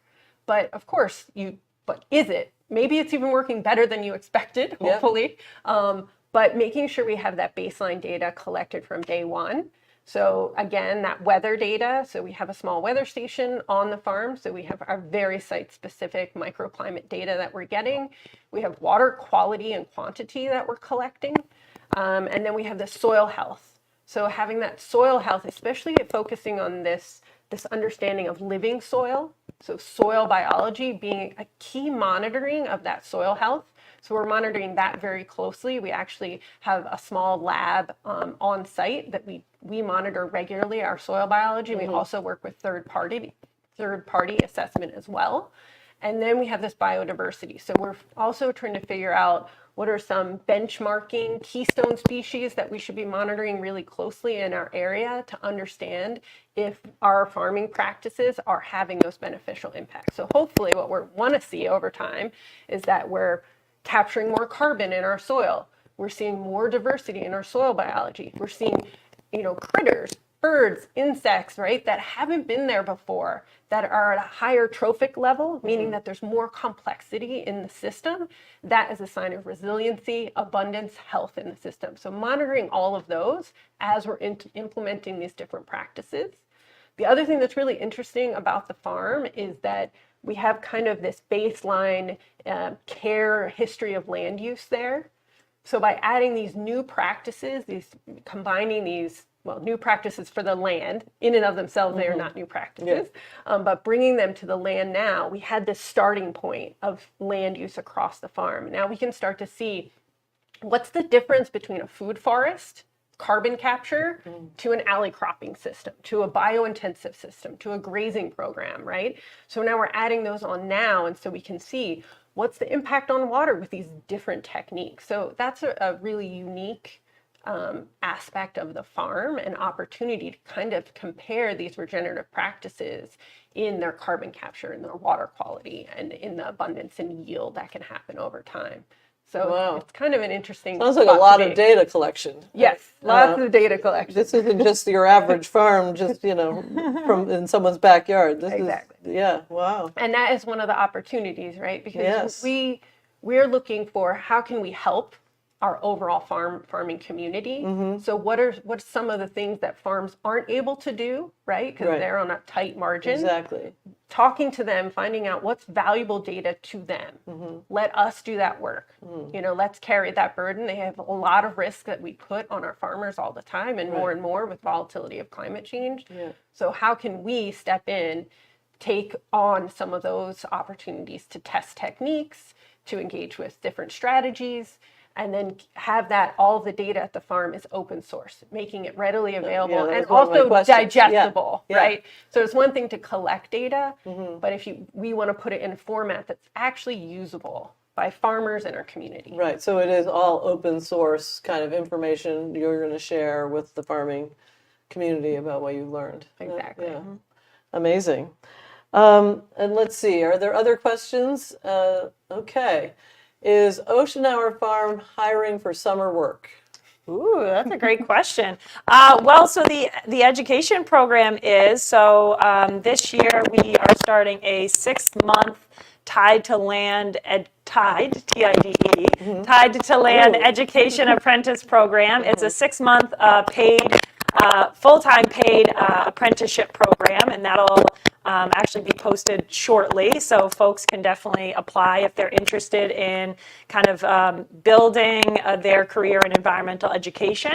So that's past the summer, though. That's 6 months. You said. It's 6 months, so it's past the summer. And then in terms of just summer only, we are hiring more of like a high school summertime internship for education as well.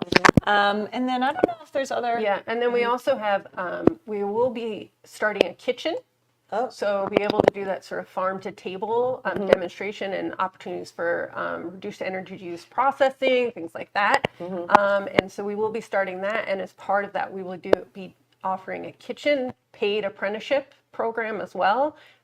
It's a really special moment, right? Starting up a new kitchen program, sort of designing that harvest to table workflow and processing techniques.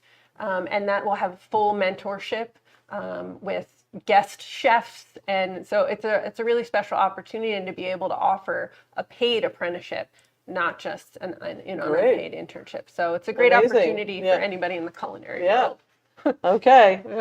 Let's see. Other questions from the audience. Are there any organizations looking for you guys to become a national model? Oh, wow. Well, we definitely feel like we're part of a network of other organizations. There's a lot of awesome national organizations out there doing work around regenerative agriculture and really trying to collect as much data and really understand what practices make most sense for what context and the long-term impact of those. I feel like we always talk about ourselves not so much as we're the experts or the end-all be-all, but that we are part of a greater network of work going on, and we're hoping to contribute to that. And especially, we really want to focus on this bioregion here and really that like 100-mile radius around the farm and really focus our impact in this region. Yeah, because I have to believe what's happening here is different than what's happening in other parts of the country, so we need to pay attention to everybody. And a big part of that is one word Beth had mentioned there is context. So that's one of the things when I was talking about collecting all this data and then making it digestible, is making sure that we're putting it in clear context, so that it's actually usable, right? So just imagine if we're doing some kind of research on a farm and we get these great results, but we have a certain amount of rainfall, we have a certain amount of, soil type, all of those factors. We need to make sure we're very transparent with all of those things so that a farm in another region can maybe can know to adjust, right? Maybe we do that 2 weeks earlier, 2 weeks later, depending on our climate. Maybe our soils drain faster or slower, so we'll need to make some adjustments. So making sure that's a big part of our communications and research department is to make sure that we're getting the data in that context so it's genuinely usable. Right. Got it. Other questions from the audience? Okay. Are you limiting your partners to Rhode Island, or are you including neighboring states like Connecticut and Massachusetts? Oh yeah, we're definitely open. Yeah. Okay. Yeah, we're definitely, but one of the things that we do want to make sure when we're doing these partnerships, again, that there is a local benefit, because we are really looking at this food system specifically, that's very site-specific approach. Right. So we want to make sure whatever our partnership is, that it's somehow then usable locally. Like it's going to benefit our local food system in some way or another, our community some way or another. So making sure that there is some actionable outcome that can happen here. So there's great opportunities. There's people doing amazing work all over the place. Right. We might not have that here, and we need to bring in those experts that have some experience and knowledge in some aspect of the food system that can help train up someone here to be able to do that work locally. Yeah. So as long as we can make that connection and beneficial impact here, sure. Yeah. We're You're open to partnerships. Exactly. Yeah. Great. That's amazing. Other questions? I'm looking at my screen here.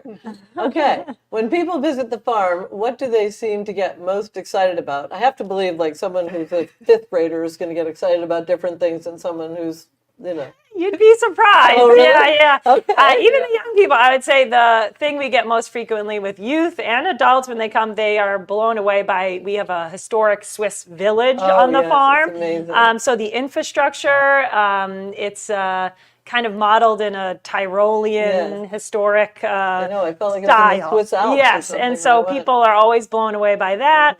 And then the other part I think I hear a lot is, of course, the animals. People love seeing the chickens and the sheep, and we have a very cool guardian llama, she's very popular. Yes. But then I also think, just the landscape itself, it's super textured, it's really unique. And I think by the end of a tour or an educational program, people are leaving like feeling inspired of like, wow, I didn't think about things like this. And that's really that component of stepping back and looking at things as a system and how they all work together and how they're all key to making each other successful and to keeping our environment in balance. So those are kind of the big things I've noticed. But yeah. Any other thoughts or? Yeah, I think the texture piece is really valuable, especially when we're trying to think about growing food in New England, right? We don't have these big open flat areas that we're used to. That we're used to picturing our agricultural systems. But it's a great opportunity, right? These niches, they're microclimates, right? So you can maybe extend your season because you're using different aspects, different slope exposures in your landscape so that something will ripen a little bit later over here than it does over here, or a cool pocket. So you can get the chill hours you need for certain, orchard products, things like that. Right. So there's a lot. Instead of seeing it as a burden of texture, we start to see it as an opportunity, right? Yeah. So how do we do it here? How do we grow food here? And the other thing I think for us, obviously with this Ocean Hour farm, this ocean impact, you can see the bay. Yeah. Like we are at the bottom of a catchment physically. The farm is that last carbon sink opportunity before it hits the bay. So this idea of watershed, that impact on our oceans, you can physically see it from our farm, even though every farm is somehow going to drain to the ocean. Right. It's just very apparent and obvious when you come to the farm. So you can really see, oh, if you have animals and livestock right here and the bay is right here, what's that buffer zone look like? What do we need to do? How do we need to care for our animals and our plants so that that bay is healthier over time? Yeah. So it's just very visceral when you're at the farm. I know. A picture is worth 1,000 words, and when you're there, it is truly mind-boggling how beautiful it is, first of all, but also what you can learn from everything you guys have done. It's incredible. I think we're out of time. Really appreciate both of you coming all the way from Newport. Two bridges. Two bridges in Rhode Island is a long way, especially on a winter day. So I really appreciate both of you coming. And people can reach out to Ocean Hour Farm. You can go on their website and reach out to them if you're interested in partnering. And we really appreciate how you guys are working to support sustainable agriculture in the state. So thank you. Thanks so much for having us, Kathy. Yeah. This is great. As a reminder to the audience, we are at hashtag Rhode Island Food Summit 24 if you're posting on social media. And we are going to take a short break, but after this, we're going to welcome our Regenerative Ag panelists. This panel is made up of producers, experts, working in a variety of contexts, and we'll share more about how they support environmental stewardship in their day-to-day operations. So sort of taking what we've just learned here and drilling down with some actual farmers and producers. This panel will be moderated by Julie Stelmazik, and she is, as you know, the Director of Food Strategy for the state of Rhode Island. So welcome, everyone. Hi, Julie. Hello, I'm back again.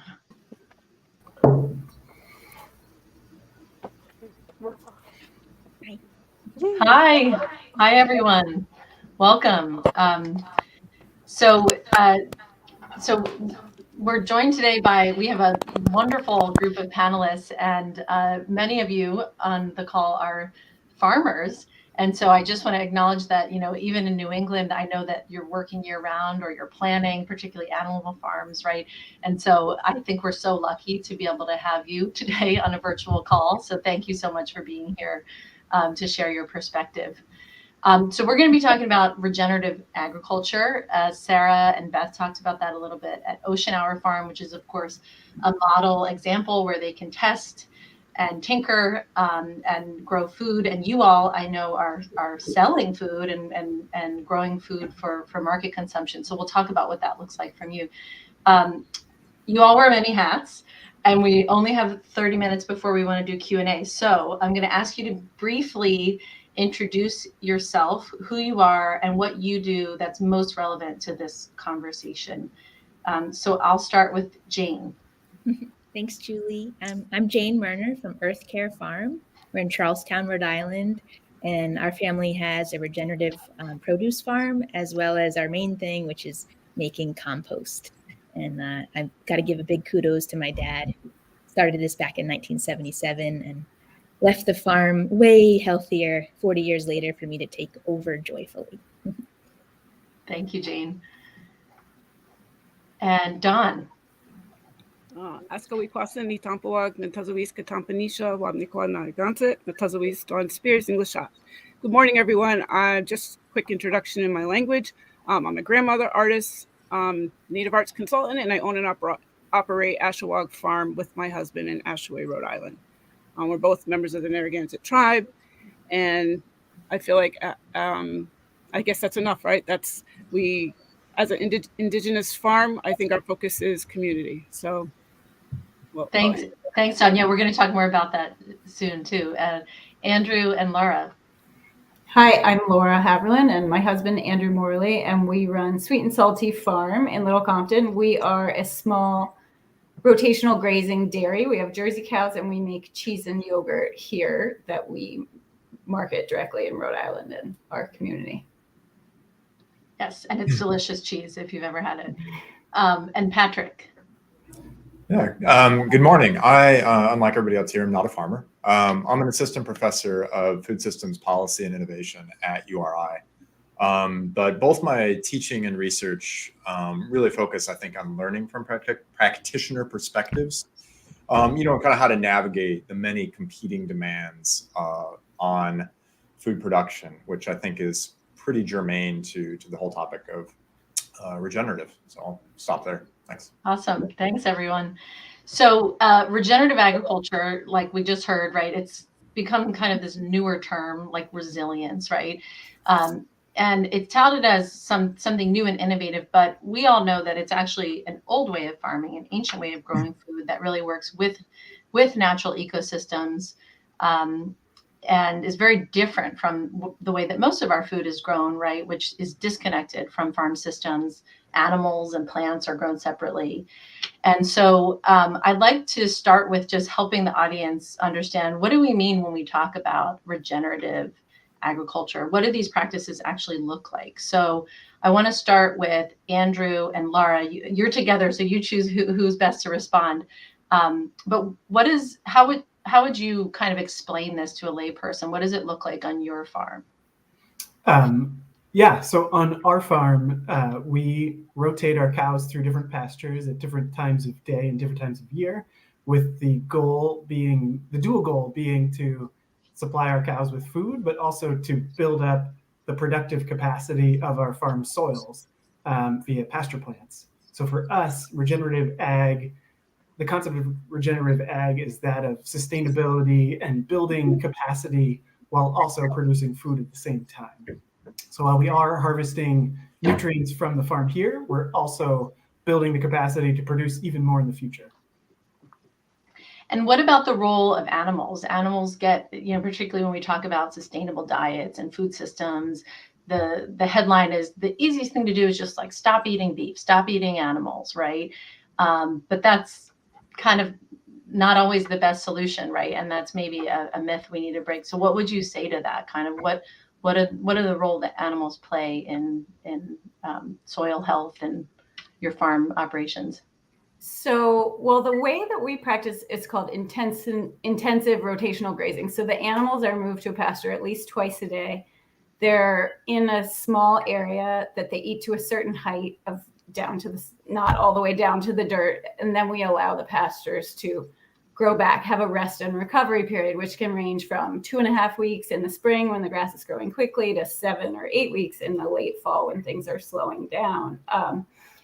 And really, we're looking for the optimal production, like Andrew said, for the flavor of our milk comes directly from what the animals are eating. So our ultimate goal of quality and flavor in our cheese really comes down to the soil health. So we want what's best for the soil because it will actually produce the best product in the end. So the animals are returning organic matter to the soil all the time with their manure. They very conveniently walk around and spread that for us, so we don't have to do any work except setting up a fence. And that in turn is feeding the soil microbiome, which then feeds the plants, and then the plants feed the animals. So there's really a great cycle going on. And when you graze intensively in this way and manage the pastures correctly, it can actually be kind of a net carbon sink, because the soil is capturing carbon from the air and putting it back into the earth. And there's also, a lot of people worry about methane emissions, especially from cows that are, managed intensively, like especially in feedlots. And there has been a lot of research recently about feeding seaweed to ruminants and how that can reduce their methane emissions by up to 85%. Which we were thrilled to hear about, because we've been doing that for about 10 years, ever since we began, because seaweed is such an amazing natural immune booster. So we feed it to our cows every day in the form of a dried powder. And we also know that that's something people have been doing for hundreds of years in New England and places where they have access to seaweed. So for us, that was another way that makes us feel good about kind of trying to improve our environment by trying things that really are old ancient practices and keeping the animals and the soil health improving.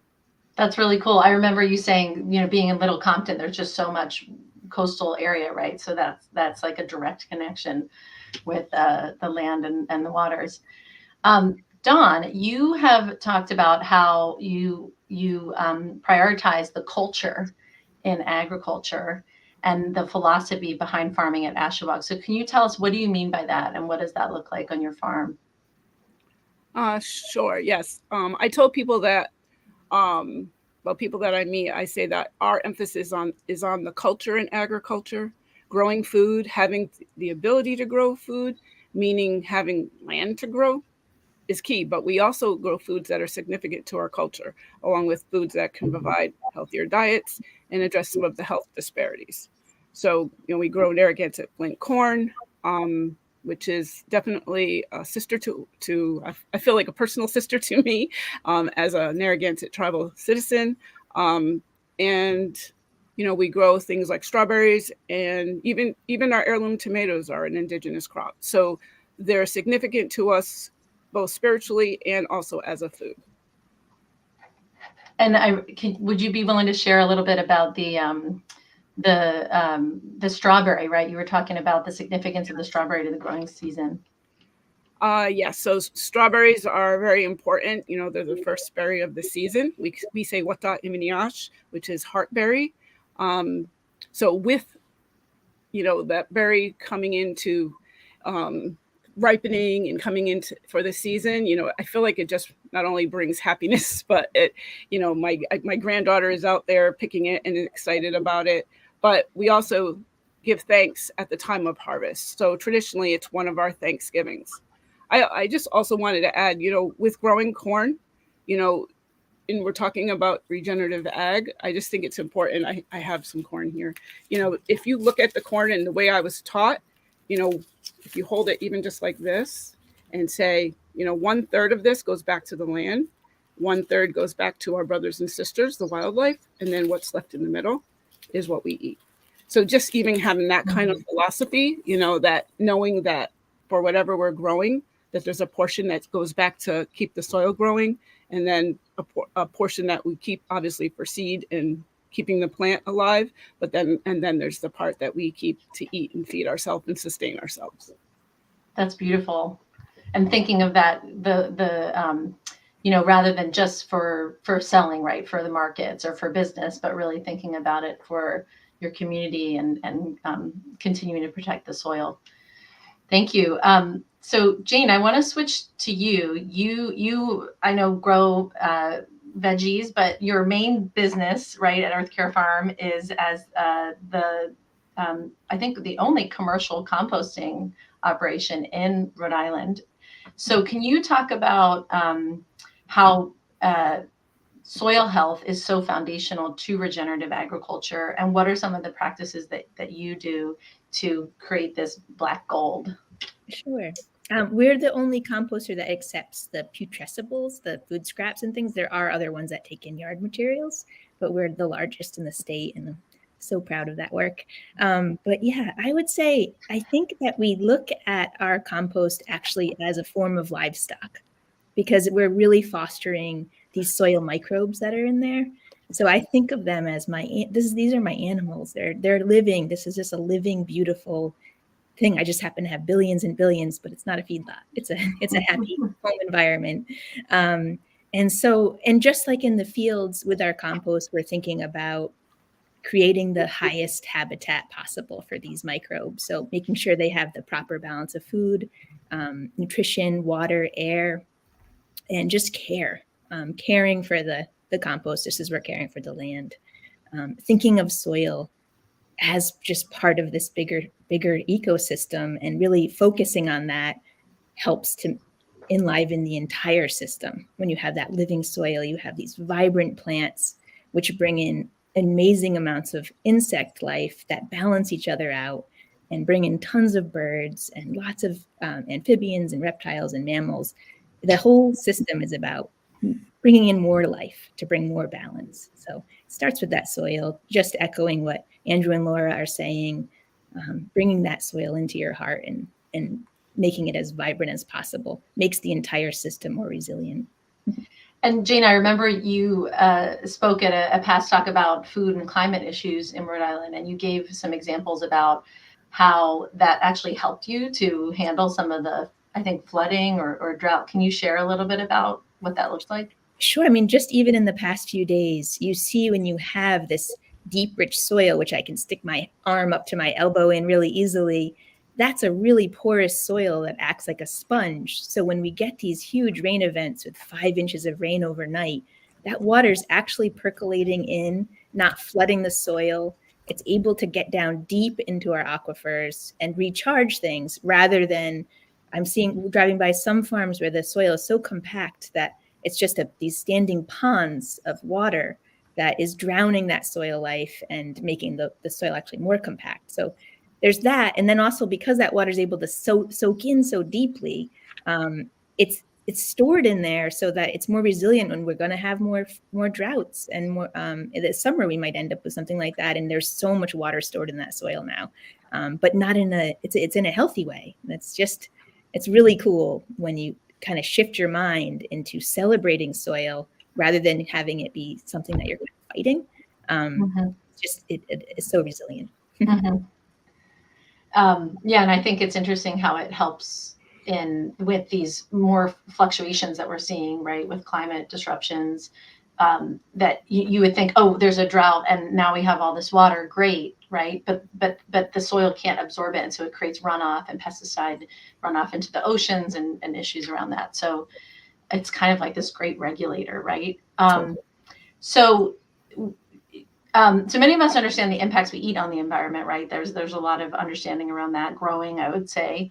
But it's so complicated as an eater to navigate this sustainable diet. There's all these labels around organic and local, pasture raised, fair trade, and so on. So one critique and regenerative ag, I would say, I think is a new one that we're starting to see as in terms of labels from an eater's perspective. But one of the critiques of returning to this agroecological system, regenerative ag, is that, yeah, it works on small farms and it's really exciting, but it's just not scalable for the way that our food system works. It's not a path forward. So I want to start with you, Patrick, on how would you respond to that question, that it's just not, it's a pie in the sky? Right. So, I mean, I sort of have two major, I think, responses there. The first is that what we're currently doing in terms of, the overall dominant food system also doesn't really work. So I think you got to start there. We know very, very clearly that the extractive, really input intensive kind of monocrop farming that produces the majority of our global food, we know that kind of farming, it harms biodiversity, it harms fresh water, it harms soils, it harms the people that actually work in agricultural production and processing and distribution, and it harms our bodies too. So what we have doesn't work, and I think you have to start there with the understanding that no matter what, we have to do something very different from what we, in terms of, again, the sort of dominant food system that's very much in evidence here in the United States have already been doing. The second thing I think that kind of really bothers me about that sort of like, oh, is it scalable? Is it better than what we're doing? How's that going to work? Is that food systems are complex. They're never either or, where it's kind of like, oh, it's got to be either my way or it's, the highway or something like that. You're for us or against us. They don't work like that.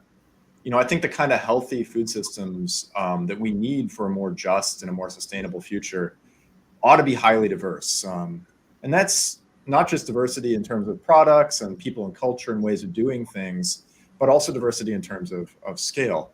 So again, I don't like the whole premise of that question. It's kind of a red herring. We need to be growing and producing and distributing foods at all scales. Mm-hmm. And healthy food systems ought to have room for all of that. So again, not like a competition or a zero sum kind of game, but in terms of a complementarity. And so, there's that. So that's the two main points. So you're saying there's a space even on conventional ways of farming to adopt some of these practices. Yeah, well, and if you zoom out from the individual farm operation, we're very much focused on, you've got individual farm enterprises or something like that. And the only thing we could possibly do is to change what happens at that individual sort of farm enterprise level. I think it's, we got to start thinking about our food systems as mosaics. We need to start thinking about more, in policy, in the way we talk about things as a society, food sheds, and really, so not everything is either the farm or the globe. There's a bunch that happens in between there. So, there ought to be room for, farms like Assawag and Jane and her family's farm and Sweet and Salty Farm, in addition to, the larger farms that are going to be growing for, national and even global markets. Those farms have to do some things differently for sure. But, I think it's a mistake to say, well, it's either those kind of farms or it's these kind of farms. That's not, practically speaking, a good way to go. That there's maybe a hybrid. Does anyone else want to chime in? Sure. As a practitioner, as a farmer, I agree 100% with everything Patrick just said. I think the only thing I would add is that the practices that make up what people call regenerative ag today are very specifically highly scalable. If you talk about diverse crop rotations, we already have, in our biggest agricultural sections of the country, we already have some crop rotations. They're not diverse enough and they're not short enough. But yeah, incorporating more diverse crop rotations, adding compost to operations, adding cover cropping, integrating livestock, all those things are very easily scalable and maybe even more efficient and more effective at larger scale. For example, if we were on a larger piece of property than we are now, our cows, if we were able to double or triple or even increase our cow herd size by tenfold, I'm sure we'd see faster improvements in soil health because of the natural symbiosis between big herds of ruminants and pasture ecosystems. But as Patrick pointed out, on the individual, so I'm very optimistic that these practices are adoptable by farms of all sizes across the country. Where it might be challenging is on the individual farm level, there might not be skills, infrastructure, equipment at every single farm to adopt these practices ASAP.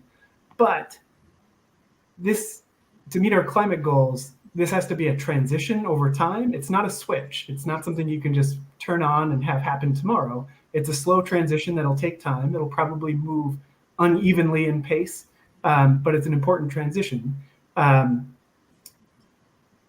Where the bigger system challenge comes in is more on the cultural side. You have to get buy-in from cultures of people that you're tempting with new ways of doing things. And you have to address the whole of the system. If you're an advocate for this type of farming practices, you have to address the whole of the system. And that's everything from skill building across diverse groups of farmers, infrastructure building, and really critically, market building. If you don't have profitable markets for these practices and their outputs, there's no chance of them being adopted. Farming is a really tough financial business to be in. There's just about every other way of making a living is easier. So to add complexity and risk requires understanding and risk management. So, yeah. Julie, I know we're short on time. What Andrew is saying really made me think of one additional thing that I think is quite important. Regenerative agriculture, so far as I've been able to understand, is skill intensive. It really requires people. It requires work and it requires labor. And part of what we're up against, big picture wise, why the scalability problem seems complicated, is for approximately the last century here in the United States, and this is a global trend, we've been in the process of taking people out of agriculture. You know what I mean? So now it's to the point where, a farmer in Iowa, one person can farm 10,000 acres in a corn soy rotation. So thinking about switching that back to like regenerative practices and so forth, you need the people to do that. And places like Iowa or something like that, it's not there. And you look at the land ownership and the land tenure model, and vast swaths of land are controlled by very, very few people. And so you want to think about, well, where are the people that are going to bring the skills and the knowledge and the expertise, and also, frankly, the labor, where are those going to come from? So that's a piece of the scalability. And as Andrew was saying, it's got to be a transition, because it's been a century more that we've been going down this path. So to imagine that we could just switch like a switch overnight is sort of a mistaken understanding of how we got to where we are currently. Yeah, I think what is it, like 2% of Americans are farmers or something like that, right? So less, it's even less. Okay, well, so that actually makes me think about, Don and Patrick, I know both of you work with young people in different ways. I know, Don, in Oshawott Farm, you have learning programs. I think you work with some farm to school programs. So are you seeing a shift? Are you seeing young people interested in this path as a career path or just in their personal lives? Is this resonating with young people? Don, I'll start with you. Okay. I feel like there's a yes and a no. I probably, because I wish I saw more, but yes, there are students interested. I have an intern right now, a high school student. It was too cold. Matter of fact, she was supposed to be here today, and it was too cold, and I told her to join and watch this summit today. And I'm surprised because, as for someone her age to be a teenager, I mean, I wasn't thinking of this as a teenager, but I'm happy to see it and impressed to see that, she's already has spent time on other farms and working and wants to keep doing more, and is pulling in other students to come help too. So that's encouraging. I would really like to work harder to get more tribal students involved, but I'm not giving up. And then there's my grandchildren. Obviously, they're here and they're working with us all the time, and they are very interested because, one thing about growing up on a farm is you're exposed to it and it becomes a way of life. And so it's just natural. And so that's kind of one of the things I'm encouraging is that, we have a space for students to come and learn and just participate, because once you get your hands in the dirt, you just have a better understanding and connection. And, I think when I say that about having land and having a space to grow, it's really important. We get caught up in day to day and we just don't have the time or the space to do it. And so, yeah, I don't know if I answered your question, but No, you did. I mean, part of it is right, like being able to connect young people to soil, to land, to farming, right? And if we don't have farmland, if we don't have gardens, that's just not going to happen, right? So, Patrick, you work with college students, you teach college students, you research with them. What's your take on this? I like to think there's interest, with a couple caveats, right? I think what's attractive for a lot of students, a lot of young folks that I interact with, is that, like big picture wise, we're facing a bunch of really scary and daunting kind of environmental and social crises, right? And students kind of get, young people are really aware of that. And I think what's exciting about food systems and agriculture is it's kind of a big tent. Everybody's got a stake in it. Everybody's got an entry point, a reason to care. And I think it feels really tangible. It feels like something that like students can actually like do something positive that is growing, that is building, that is that's also like something that people tend to do together. So I think that like that community and that positive aspect and that really sort of hands-on attracts a lot of students. Like, oh, okay, I can't do anything about the big picture, but I can do this work here. And I think a lot of students, a lot of young folks are looking for that. They want to know what to do. And in terms of like the barriers to getting them to do that, I think that it's incumbent upon us, like educators like myself and models like the folks on this call, to think about, okay, how do we frame the kind of work and the kind of careers that young people can have doing this, that's not like, oh, I've got to be a 15th century peasant, right? You know what I mean? Like there's maybe a small narrow slice that's really interested in that, but students need to know that this is an exciting and innovative kind of field to go into. And there's a lot of different kind of work. So I'm thinking of like the infrastructure and the supply chain and the marketing work that Andrew mentioned earlier, a lot of the cultural kind of work and education kind of work that Dawn has brought up a few times. There's so much work that needs to be done, and there's so many opportunities there. And I think, one of the things I show students is, yeah, there's maybe like 1.1% of the American population that is engaged directly in food production or agriculture, but 1 in 5 Americans approximately works in the food system, right? A lot of that's in retail and food service and so forth, but still, it's like, this is important work, and there's opportunities there if you think a little bit creatively. So I think once you start kind of opening up their minds to those ideas, they get really excited. Yeah, and it's neat to think about, like, is there an opportunity to use technology? And we hear a lot about AI or farm precision farming, right? To take away some of those tasks that are challenging, right, on our bodies, but to use the human knowledge about soil management and caring for animals and the culture that we need. Like that's where people can come in, right? But using the technology to make this way of farming easier. Andrew, I know that you are part of the Rhode Island Food Policy Council, and you work with other farmers on advocating for climate change. I think there's a group, right, Rhode Island Farmers for Climate Action. So can you tell us a little bit about that and why farmers should care about climate change? Yeah, so Laura and I and a few other farmers started a small advocacy group that we call the Rhode Island Farmers for Climate Action. As a group, we advocate for Rhode Island to take urgent and aggressive, but just and equitable action to address both the causes and the effects of climate change here in Rhode Island. And as farmers with very busy lives and families to tend to, it's hard to squeeze in time for extra things, but we're kind of spurred by the urgency of the issue, because the way we look at it, there are two fundamental implications of a warming climate that intersect right smack in the middle of our lives. So the first is that with a warming climate on the track we are now, with nearly 100% certainty, we Rhode Islanders will face disruptions in the predominant supply chains of our food. The primary way Rhode Islanders source food is from elsewhere, from the global markets.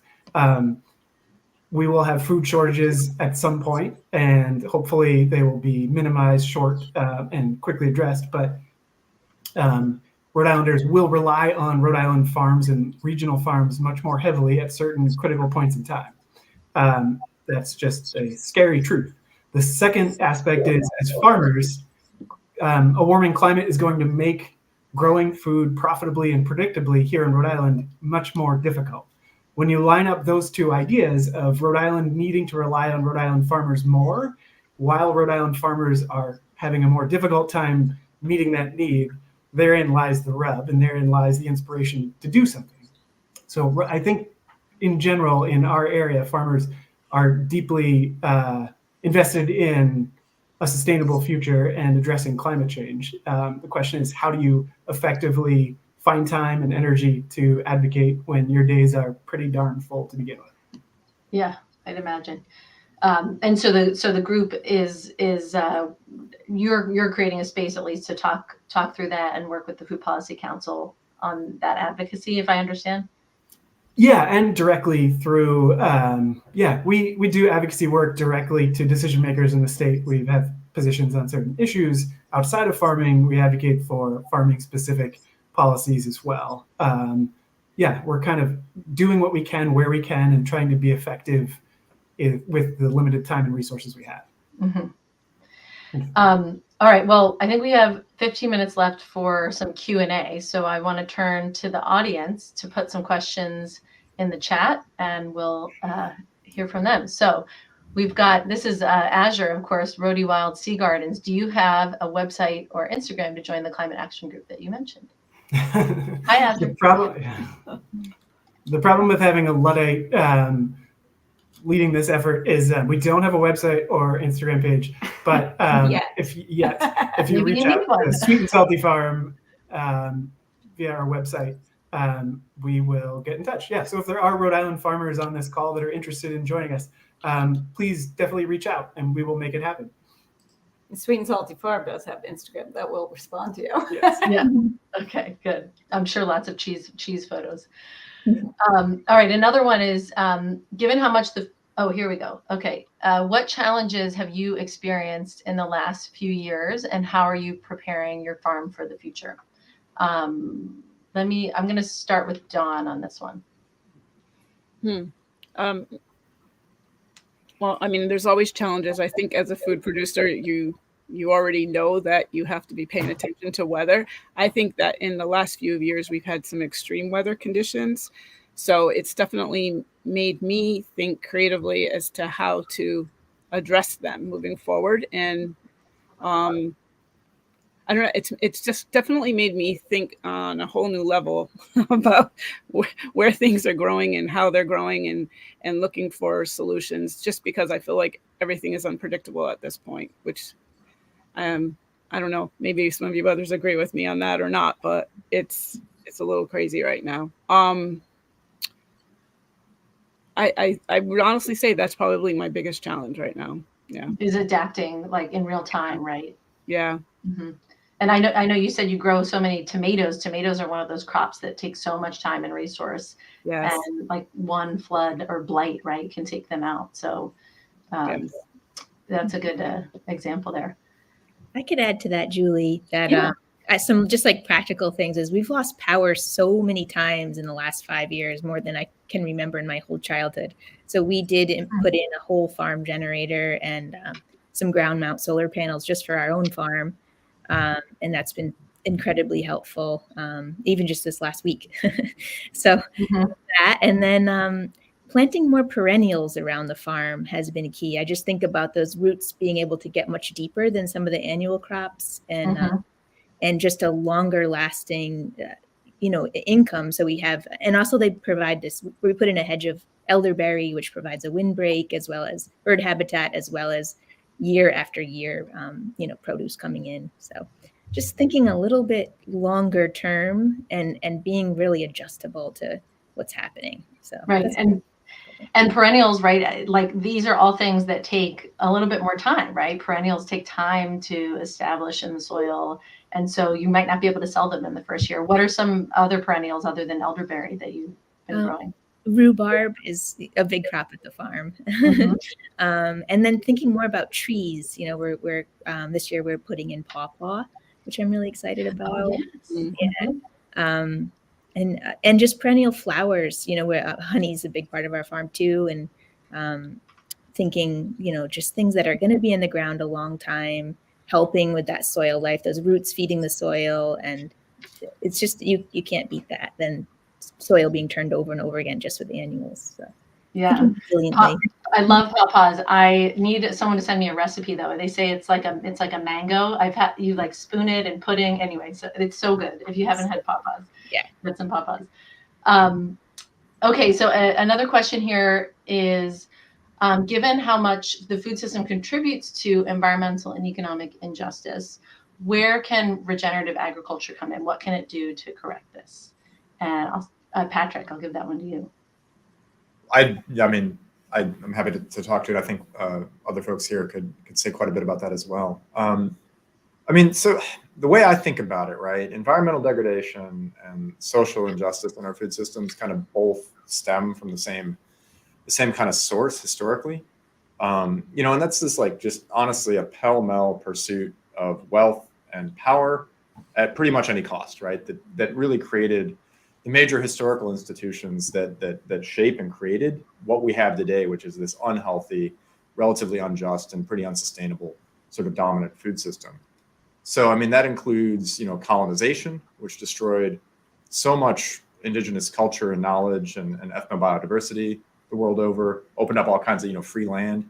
And it kind of like led to this mindset of, why bother with regenerative practices if you can just move on, right, to the next patch of land once you've exhausted what you've got, right? And that was, of course, compounded by slavery, reliance on the labor of enslaved people, free labor, kind of baked exploitation into our modern food system as well. Again, why bother with regenerative practices that support real people working in food systems if those people aren't even really, you don't need to treat them as real people, right? So, I think you can see the legacy of that kind of extraction and an exploitative mindset, the idea that, we can always get more. We don't really need to care about, the foundations of our food system very much. You can see that everywhere.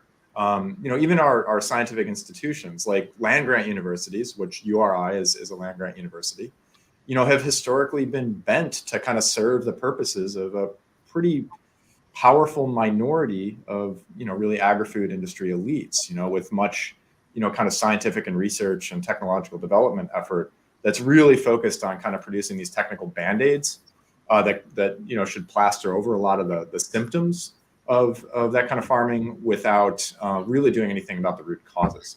So all that is to say that I think part of what regenerative can do and really needs to do is to change that story, change that narrative, and really try to change at a societal level some of our values.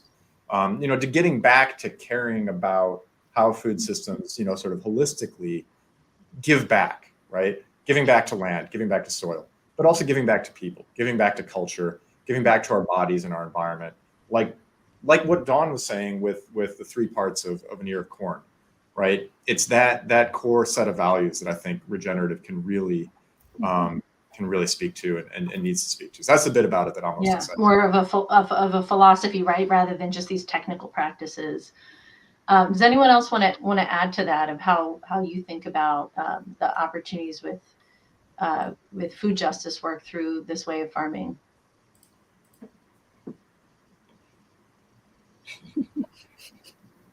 If not, we'll go on to the next question. Okay. Do we have any more questions? Here we go. Okay. Do you feel like your way of farming has helped you be more resilient to a changing climate and other disruptions? So, Jane, you talked a little bit about this, right? With not just like the planting perennials and building soil health, but also like electricity, right? And energy systems and how that fits into things.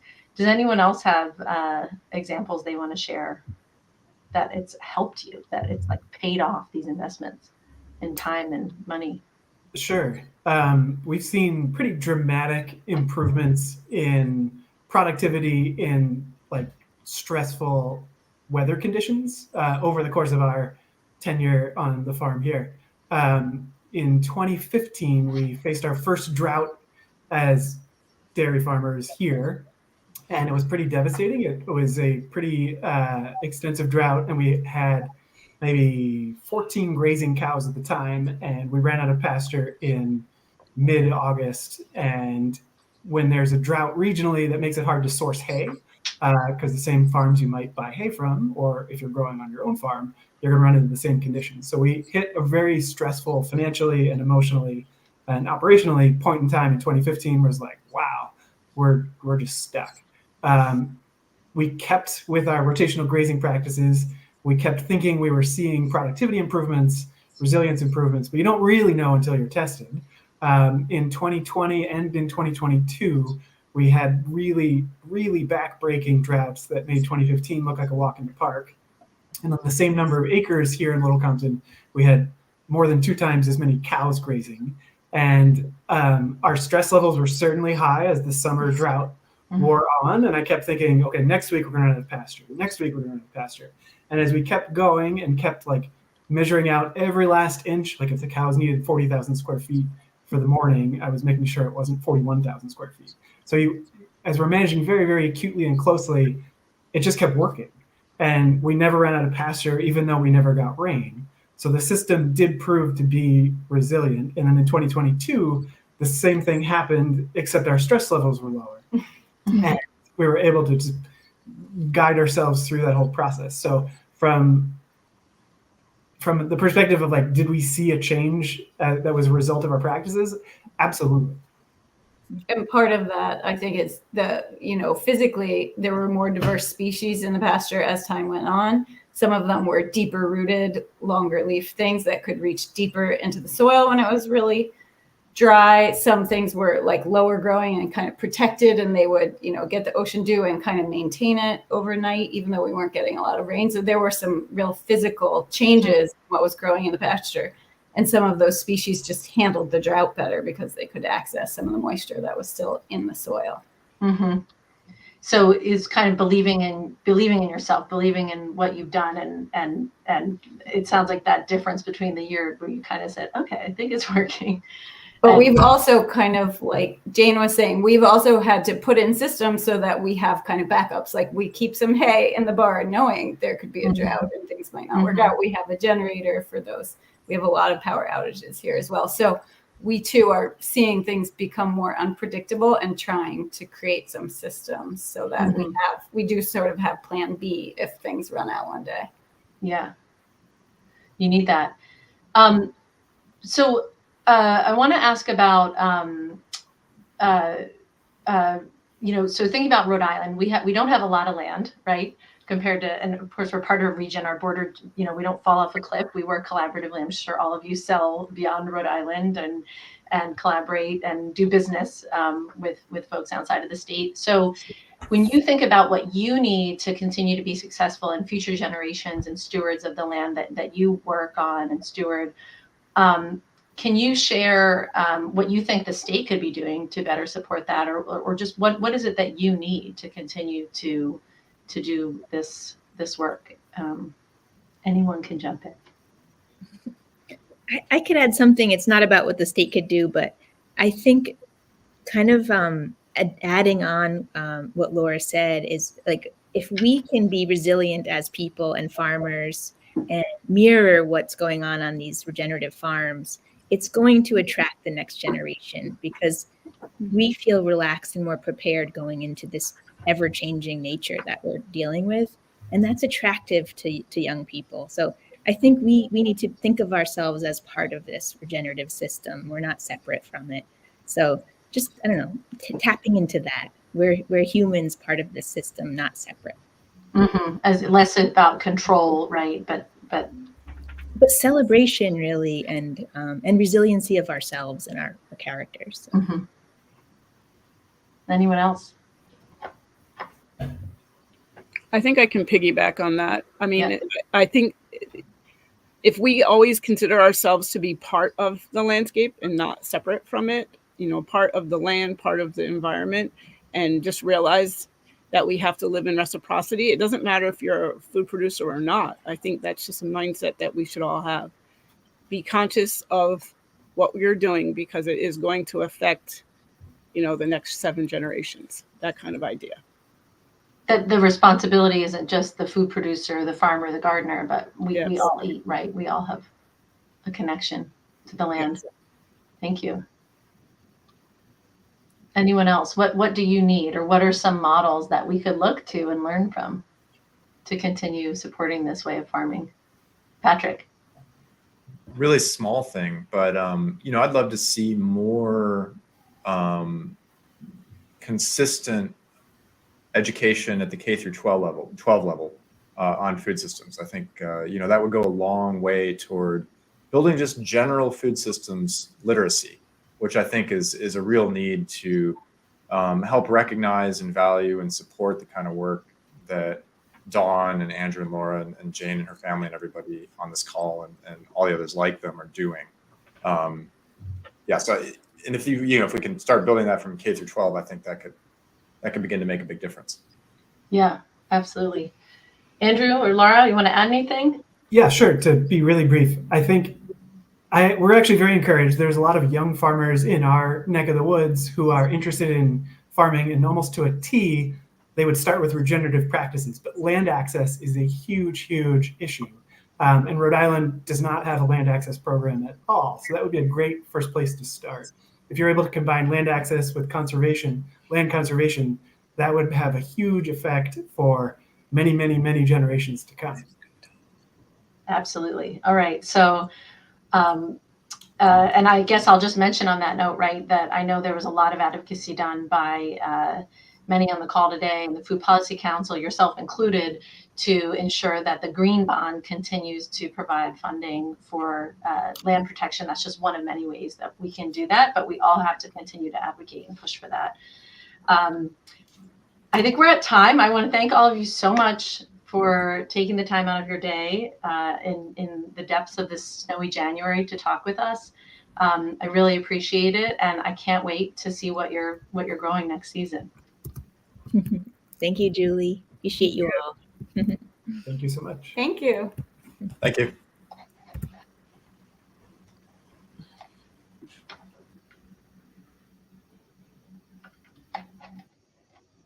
Thank you, Julie. Amazing.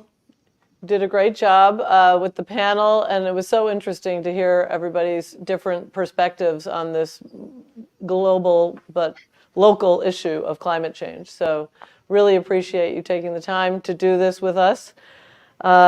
We are going to now move on to another panel, but before I do that, I want to remind the audience that you can ask questions of our speakers today by accessing the URI Business Engagement Center YouTube and Twitter pages.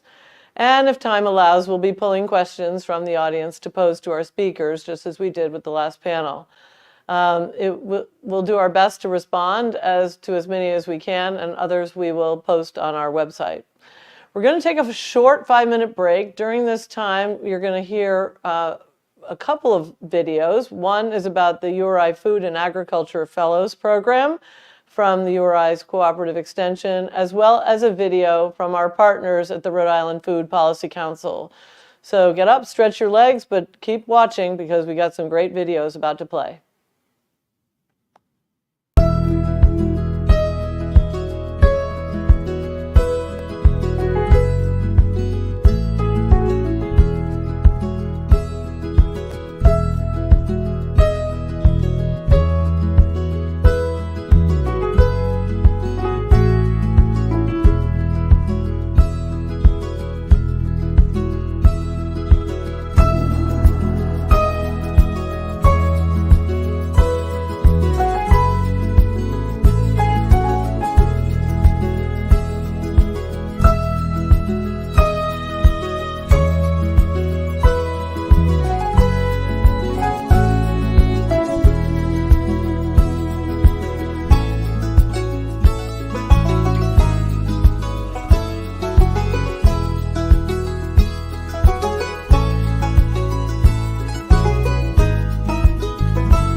Food is a universal language. It's how we share our culture and nourish the ones we love. It's comfort, it's connection, it's creativity. But it can also be a place where people and communities experience social, cultural, economic, and environmental injustice. Where access to good, healthy, affordable food is not available for everyone. Where the environmental impact takes a backseat to productivity. Where the dignity of work and workers is not valued or respected. Food has the potential to be a source of health and wellness, of nourishment and comfort. We have to come together to create a just food system for everyone. A food system that provides equal access regardless of means. A food system where what we eat and drink is grown, harvested, processed, and sold by Rhode Islanders. A food system that empowers small businesses and protects our land, air, and water. We are the Rhode Island Food Policy Council, and every day we work to create partnerships, develop programs, and advocate for policies that do just that. We're an independent network of farmers, fishers, makers, of distributors, retailers, and restaurants. Of community members, nonprofits, and policymakers. We come together to promote a more equitable, economically vibrant, and environmentally sustainable food system in Rhode Island. Together, we can ensure everyone has a seat at Rhode Island's table.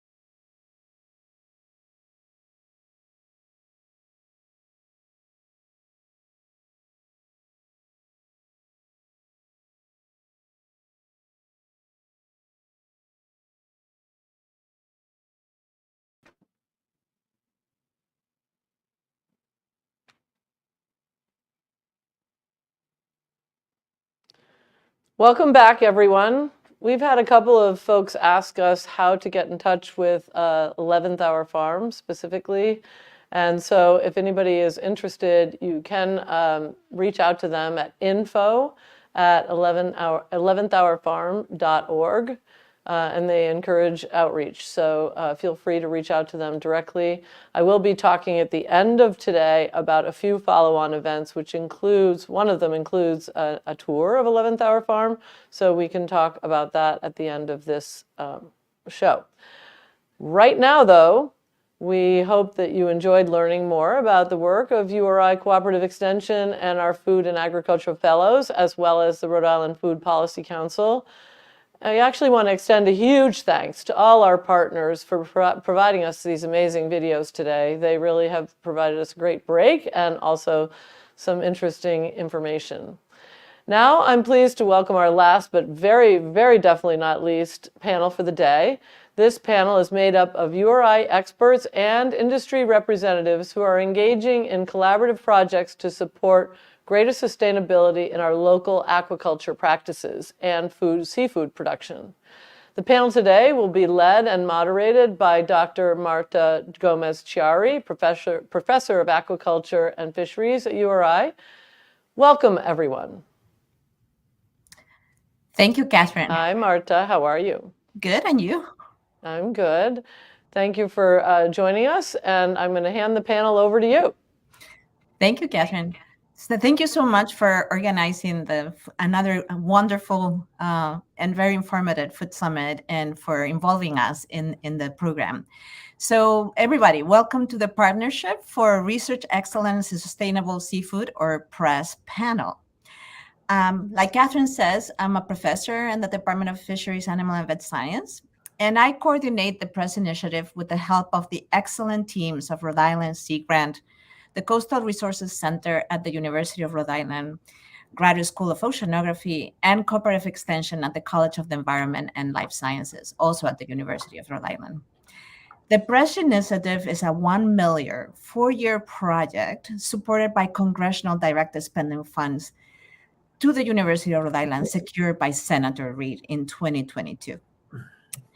I'm going to show you a slide that shows our objectives of PRESS.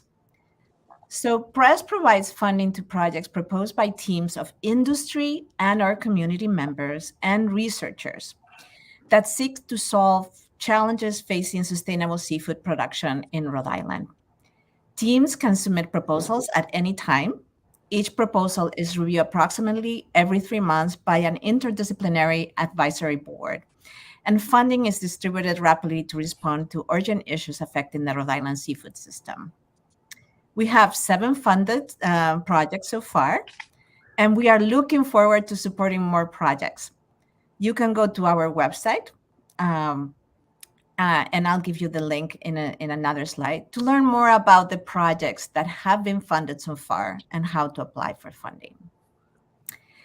In this panel, we would like to feature 2 of the 7 projects that have been funded so far.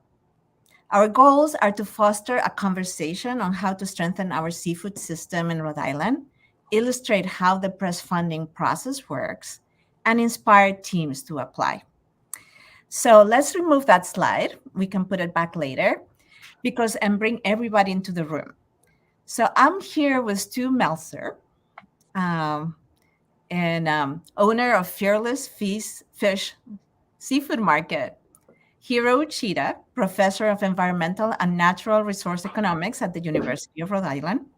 Rachel Hutchinson, marine resource specialist at Woods Hole Oceanographic Institution, Sea Grant, and Cape Cod Cooperative Extension. That's a long title, Rachel. And Rebecca Brown, professor in plant sciences and entomology at the University of Rhode Island. All, thank you very much for being here today with me. So we are going to start, I'm going to ask some questions to our panel, and then we'll open it to questions from the audience. So Stu, let's start with you.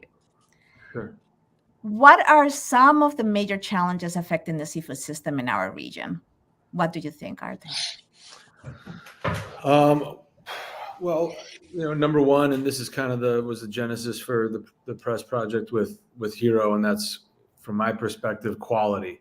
And I don't think it's necessarily specific to this region, but there's certainly an opportunity for our region to kind of, we do already, but even more of an opportunity to kind of raise the bar on quality and kind of differentiate what we have to offer locally and more broadly, like across the nation and even for exports. So, and that comes with handling fish better. I think specifically there's a lot of, typically from industry, you're hearing about less regulation. I think there's probably an opportunity for more regulation in this area, which kind of the work that Hiro kicked off and thanks to part of this press funding has kind of helped. We did a kind of a get together presentation or a session that kind of brought up some of those issues. Next, I would say for locally speaking, local distribution is a challenge for a variety of reasons, but a lot of the fish that gets landed here will kind of go directly to New York or different markets. I'm not suggesting that this is an opportunity for government intervention, but it is a challenge with getting some local product, our local product here in our local market. And then next, which is nothing new, some of the restrictions that are being put on fishermen. I'm not the best one to talk about that. Certainly fishermen are better to talk about that, but I do know that there's just, everybody has heard the stories of just wonky stuff. Like, the limit on fluke here will be like 50 pounds. And then in New Jersey, it's like 50,000 or something insanely different. Again, I don't know all the biology and everything specific to that, but my understanding is that there's challenges there. Next is aquaculture. This is a big one. I think this is kind of something that Janet Coit was talking about at the beginning of the presentation, that we have, NIMBYism and then a lot of other regulations that come around with water and, there's so many barriers that, we see most of the aquaculture fish that we have in our market and enjoy just in the area is imported. And it's some great products, no knock on it. We definitely are advocates of aquaculture, fish and shellfish. Yeah, certainly the local oyster market is strong and that's good, but I'm talking about more fin fish. So that's a challenge that is limited. And then just to touch on a couple other quick ones, like cheap imports. I think Janet or Director Coit was talking about that. Puts local fishermen at a disadvantage, and we're getting lower quality fish that's less expensive because of lower regulation, I think, by and large on those fisheries. And then yes, climate change, which I think has been talked about, to a certain degree. Species pushing up a little farther, not necessarily a huge issue, but weather and then pollution when we have shellfish closures and stuff like that. That's always that can always be troubling for our local fish and seafood species. Thank you, Stu. That's a great list to start with, and you've been really comprehensive. So Hiro, I have two related questions for you. So which one of those specific issues that Stu mentioned are you addressing in your project, in your collaborative project? And how was this project developed? Sure. Thanks, Mara. So Stu had a long list of things that, keep him awake, I suppose. But for this project, we really focused on the quality side, which is the first thing that Stu mentioned. It all really happened as he opened the shop, and I just spent a lot of time at his shop as a customer, and we had to talk about the two things. Actually, one is this challenge of getting a high quality seafood, whether from the local suppliers or elsewhere. When we say high quality, we don't just mean fresh, but what really got us is the fish that one doesn't smell too much. Actually, a very high quality fish doesn't usually have that strong fishy smell. And also say a flesh that is, if it's a white flesh, it needs to be white, not pinkish because of the blood that didn't get bled out. So those kind of small things, but kind of add up to this so-called high quality. And then one time Stu shared in his email newsletter to his customers about this video that's talking about this method called ikejime, which you're now seeing on the screen. And so those two things kind of light up the bulb in my head, and also spoke with Stu about this project, which is, can we create an ikejime seafood in Rhode Island, and using the fish that are mostly caught and landed in Rhode Island. So, what is ikejime? Just a quick preview about this. So you see on the screen. So it involves 4 steps of dispatching, or basically killing the fish. The brain spike that instantly kills the fish, therefore also considered as the most humane way of doing it, but it also has a high, very strong quality consequence of this. And then the bleeding, a proper and thorough bleeding. And then the spinal cord destruction adds, again, to the quality. And then lastly, to chill the fish, completely with this ice water slurry.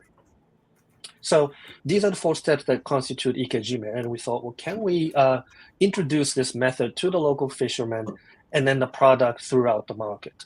So we start doing some, check boxes thinking and saying, okay, do we have a suitable species? And it turns out, yes, we do. We have black sea bass, striper, scup or porgy, bluefish, sea robin. Any of those fish can benefit from ikejime. Is there potential demand for it? And it seems like Stu and his customer base show a strong desire for such a high quality fish. And of course, we have all kinds of restaurants that serves a very good seafood, and they can certainly become a customer. So we think there's a potential for the strong demand. It's very labor intensive, as you saw. So a fisherman can do this? And I said, well, we have small scale fishermen, part-time fishermen here in Rhode Island, and they might be able to capitalize on this new product if it takes off.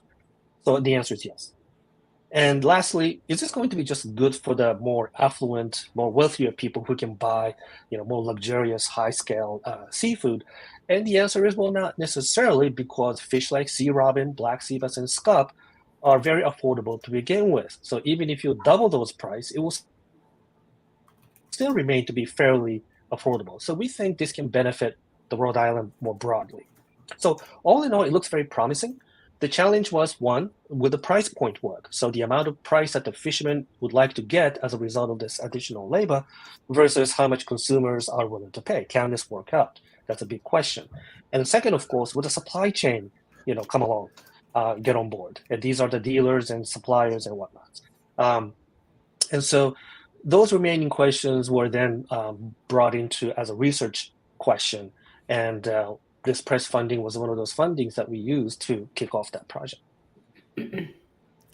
Thank you, Hiro. I actually went to the training workshop for the ikejime and tried the fish that was processed, and it was delicious. It was definitely a difference with the normal process. Rachel, we're going to move on to you and ask you the same question I asked Stu. So what are some of the additional challenges that, from your work as an extension agent with the aquaculture industry that kind of affect the aquaculture industry in the region? Great. Marta, thanks for the question. And first, I want to make sure to give a shout out to my Rhode Island extension agent colleagues, who I believe are all on this summit today as well. So the extension agents, we hope to be that valuable resource for the farmers, the regulators, and the researchers. So any questions, reach out to your local agent. But There's certainly a number of challenges that are affecting our aquaculture industry today and across our area. I compiled a short list with the help of all of my colleagues across the region. So one, our oyster aquaculture industry has grown rapidly, which is wonderful, but it also comes with challenges. Inflation and product cost, labor, utilities, and equipment have rapidly outpaced the slow growth of the market value of those products. Another huge concern is seed supply. The majority of our farms rely on aquacultured seed from hatcheries, and there's a limited number of hatcheries in this area. So one of the big concerns is receiving that seed, and if these hatcheries have failures, that could provide a huge ripple effect across the industry. Pathogens are causing disease and death within our cultured crops. That remains a big concern. And many of our hatcheries and researchers, yourself included, are working on trying to solve these problems.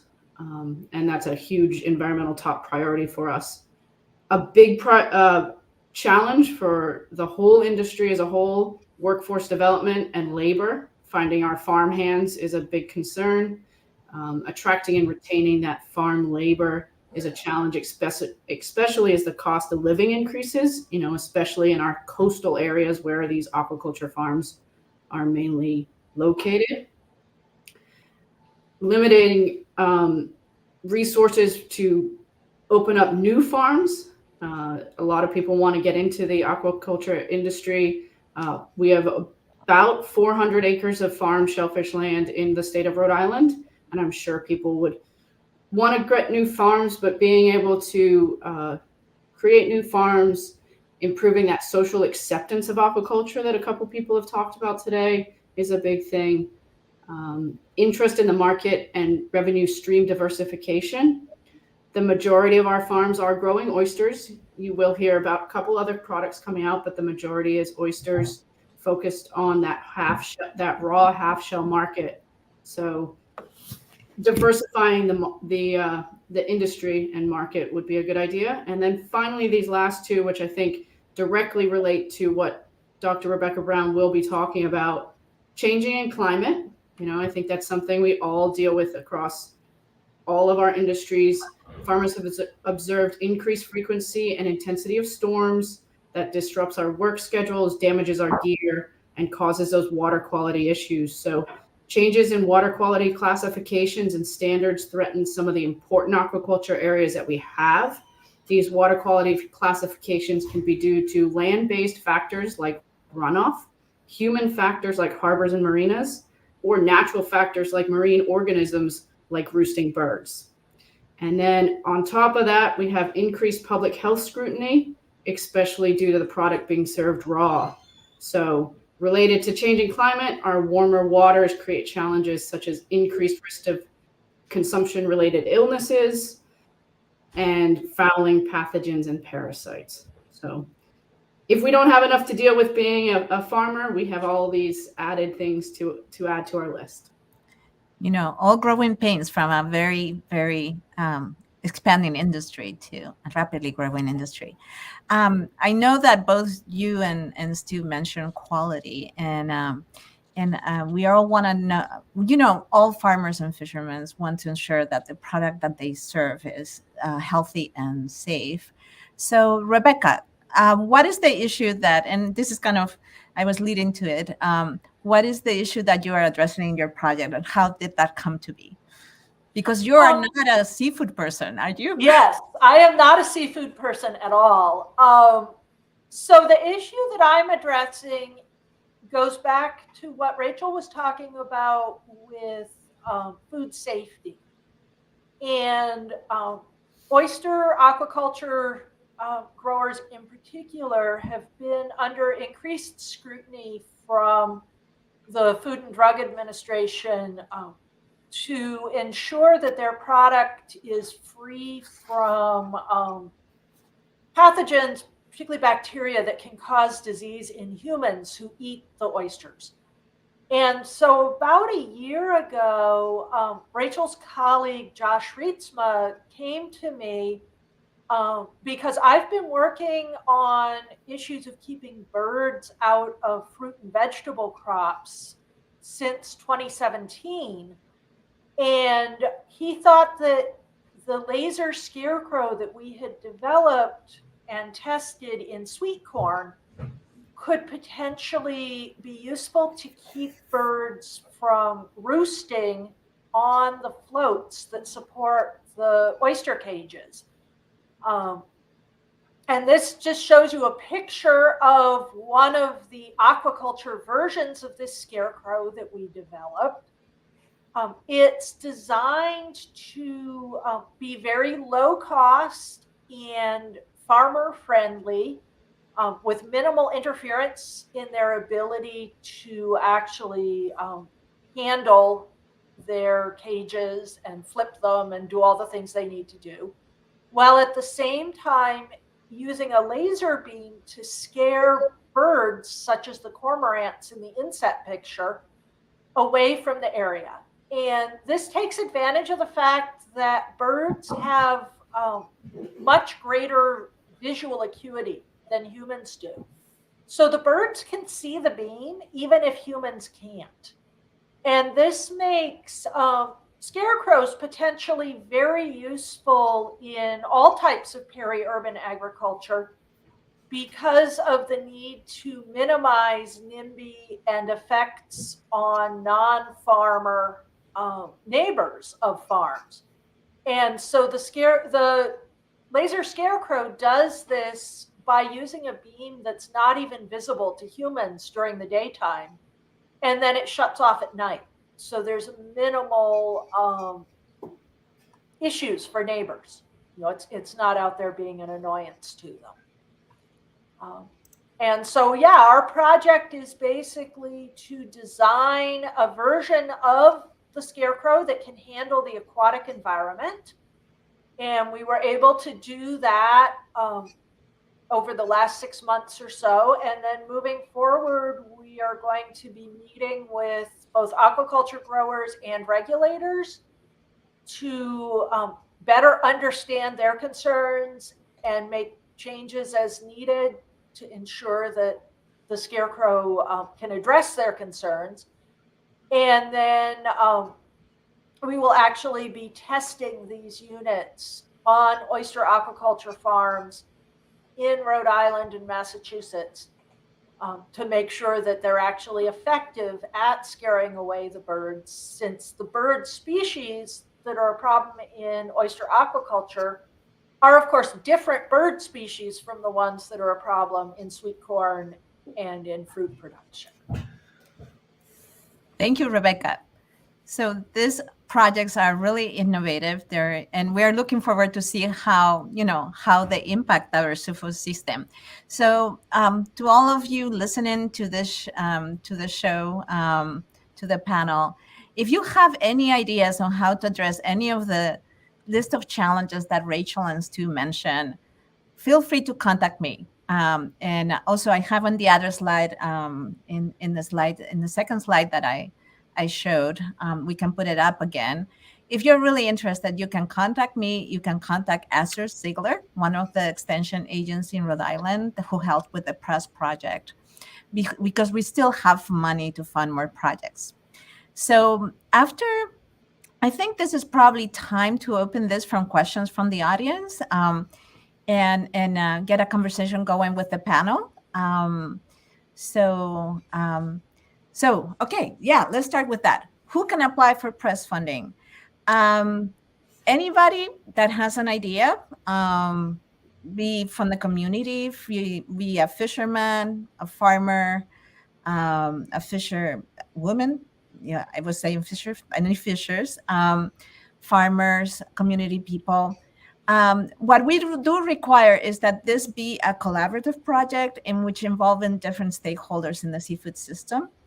And so we also ask that you partner with researchers like those teams that I'm showing here, like Stu talking to Hero and Josh talking to Rebecca. If you don't know somebody, a researcher that can help you with the project, it actually, we can look for partners, and we can help you find partners.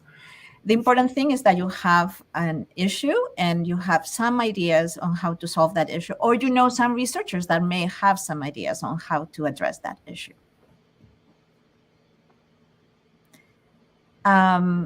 So yes, this do all the proposals have to be from a team or include a researcher?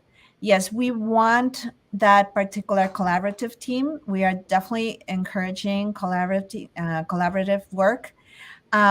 It doesn't necessarily have to be a researcher. It can be an extension agent that has knowledge in the area. You can have an idea on workforce development, and then we want you to have an expert in workforce development. And it also depends on what your expertise is. We try to encourage those collaborative teams. And then there's also there's also partners and Sea Grant that can help in outreach and extension and translating those ideas and those products coming from the research to the seafood seafood system community.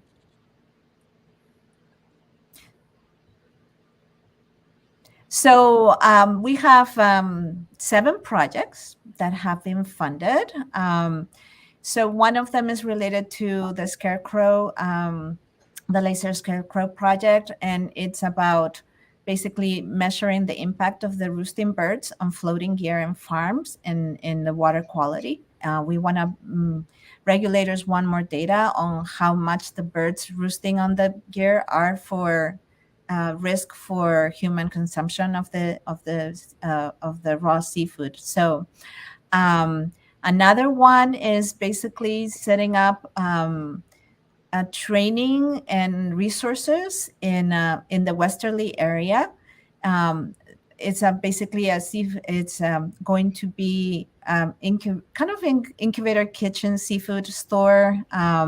But what they are going to be doing is creating workshops and training activities to train what they call the underserved and different diversity groups, different groups, and in entering into the seafood system and enhancing the diversity of food that you can see in that part of the state too.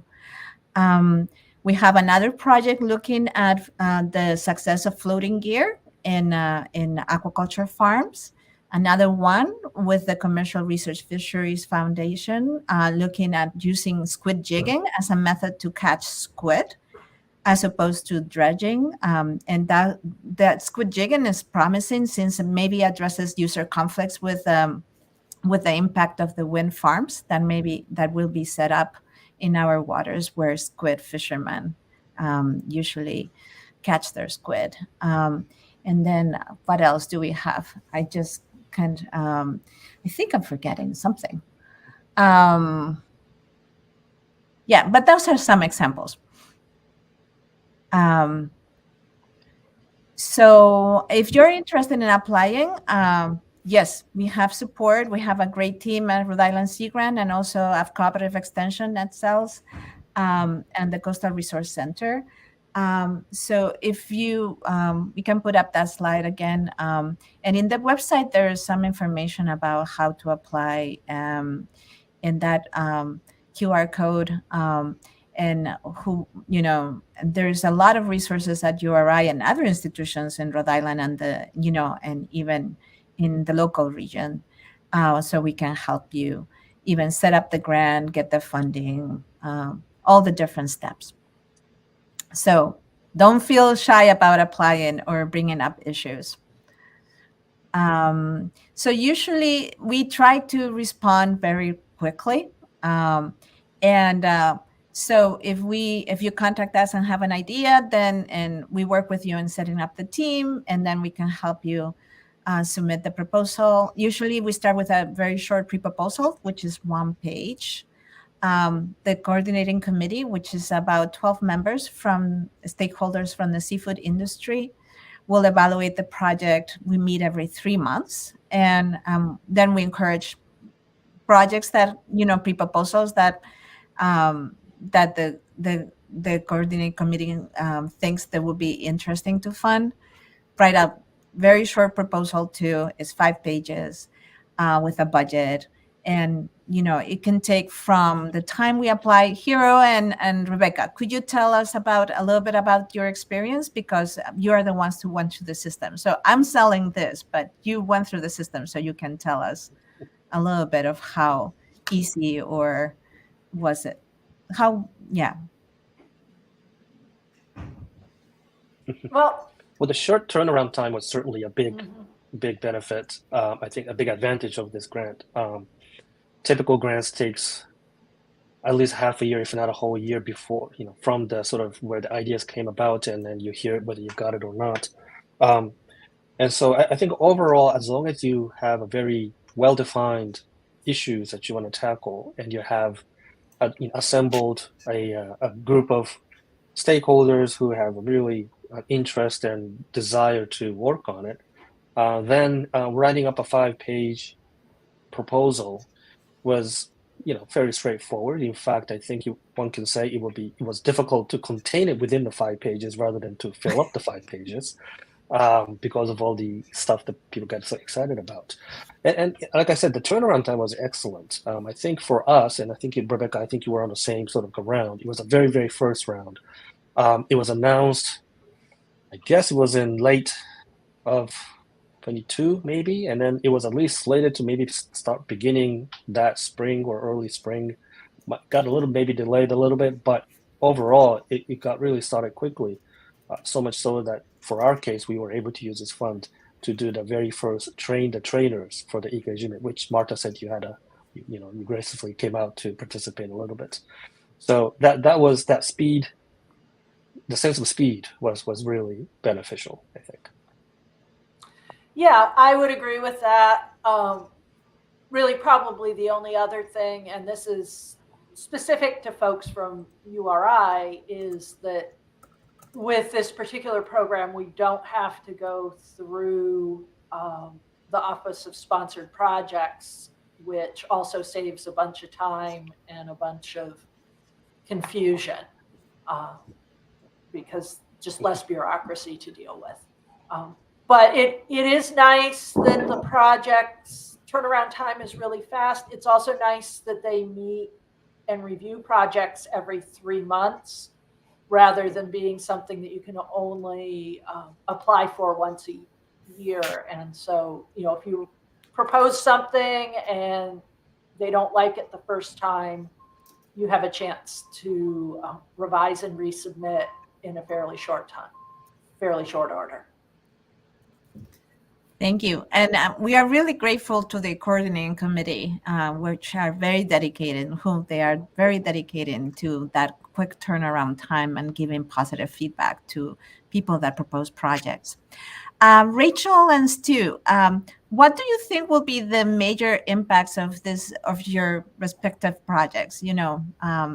Stu, do you want to start? What do you think will be the major impact of the ikejime project? Yeah, I mean, I'm really excited about it, as kind of Hiro mentioned. We kind of chatting and the biggest challenges we had, and as I kind of kicked off that list, quality. So I really think, that this is a major issue in the industry as a whole, right? Like what other food are people have so much anxiety about if they're going to get it home and try to cook it and it's going to be rotten, a little bit maybe with produce, but not nearly what it is with fish. So this project is not without precedent. There is fluke that is at least bled locally, but as kind of Hiro was talking about, the implications of kind of socializing and getting more widespread adoption of this method could have enormous implications for fish consumption.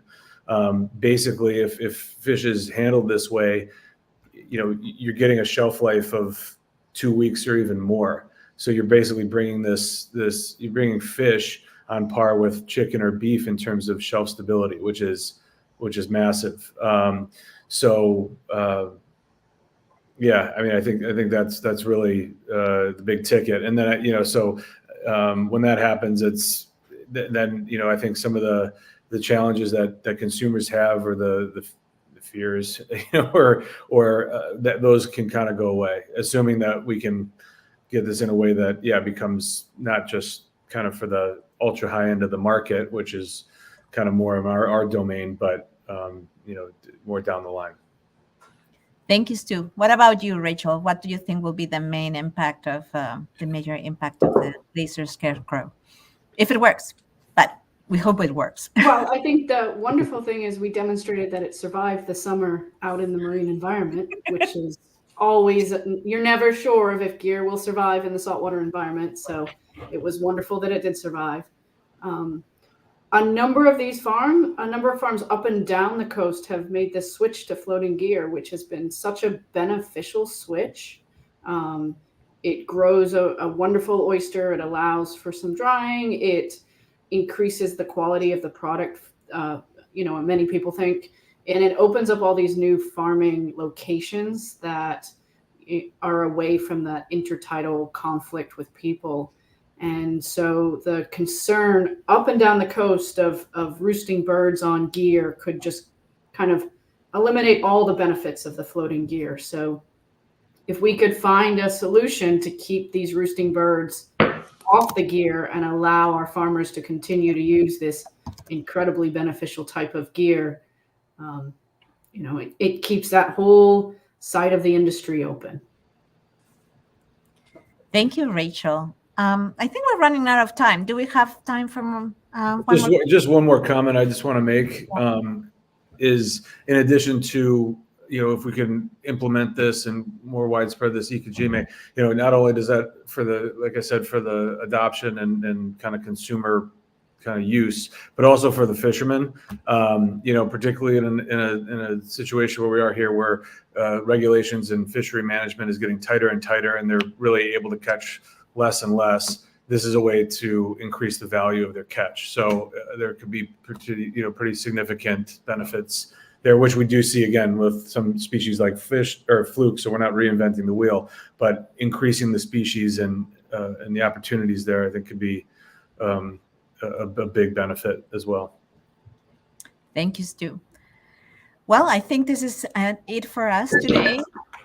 Thank you very much, all of you, for participating in the panel. And we are looking forward, the press team is looking forward to receiving more proposals addressing, urgent challenges to the seafood system in Rhode Island. And we are all looking forward to making the Rhode Island seafood system and food system more resilient.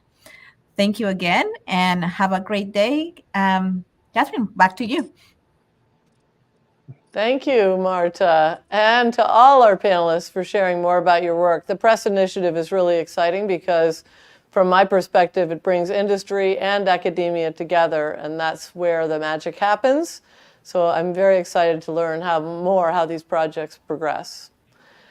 Thank you again also to all our speakers from today's event, our partners who provided us with great videos, and especially to the team at the URI Inner Space Center, who are behind the scenes but have provided such amazing support to this project, this summit. Ryan Campos, Alice DeCiccio, Patrick Flanagan, Jessica Kalbline, and Eileen Slavin. I also want to thank my team at the URI Business Engagement Center who have made this all possible. Patty Gross and Dino Adeliello, and especially Katie McGuinn, who has been amazing when it came to this summit. As we conclude our event today, I want to announce several events that our partners will be hosting to continue some of the conversations that you have heard today. There's events listed here on the slide.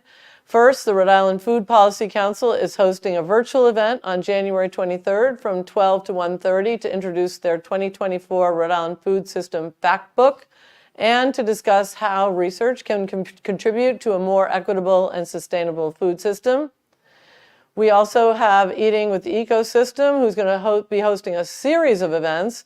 They're currently collaborating with the New England-wide seafood businesses to construct a roadmap for climate resilience, seafood supply chains, and a market guide to develop and design and provide businesses and policymakers with essential ingredients, no pun intended, to support climate-ready seafood supply chains in the region. Their first event will also be on January 23rd at 1 p.m. and will be a webinar hosted by Local Catch Network. This event will allow suppliers to play a direct role in shaping the content for the roadmap, with a discussion on climate-ready initiatives, challenges, and species to be featured.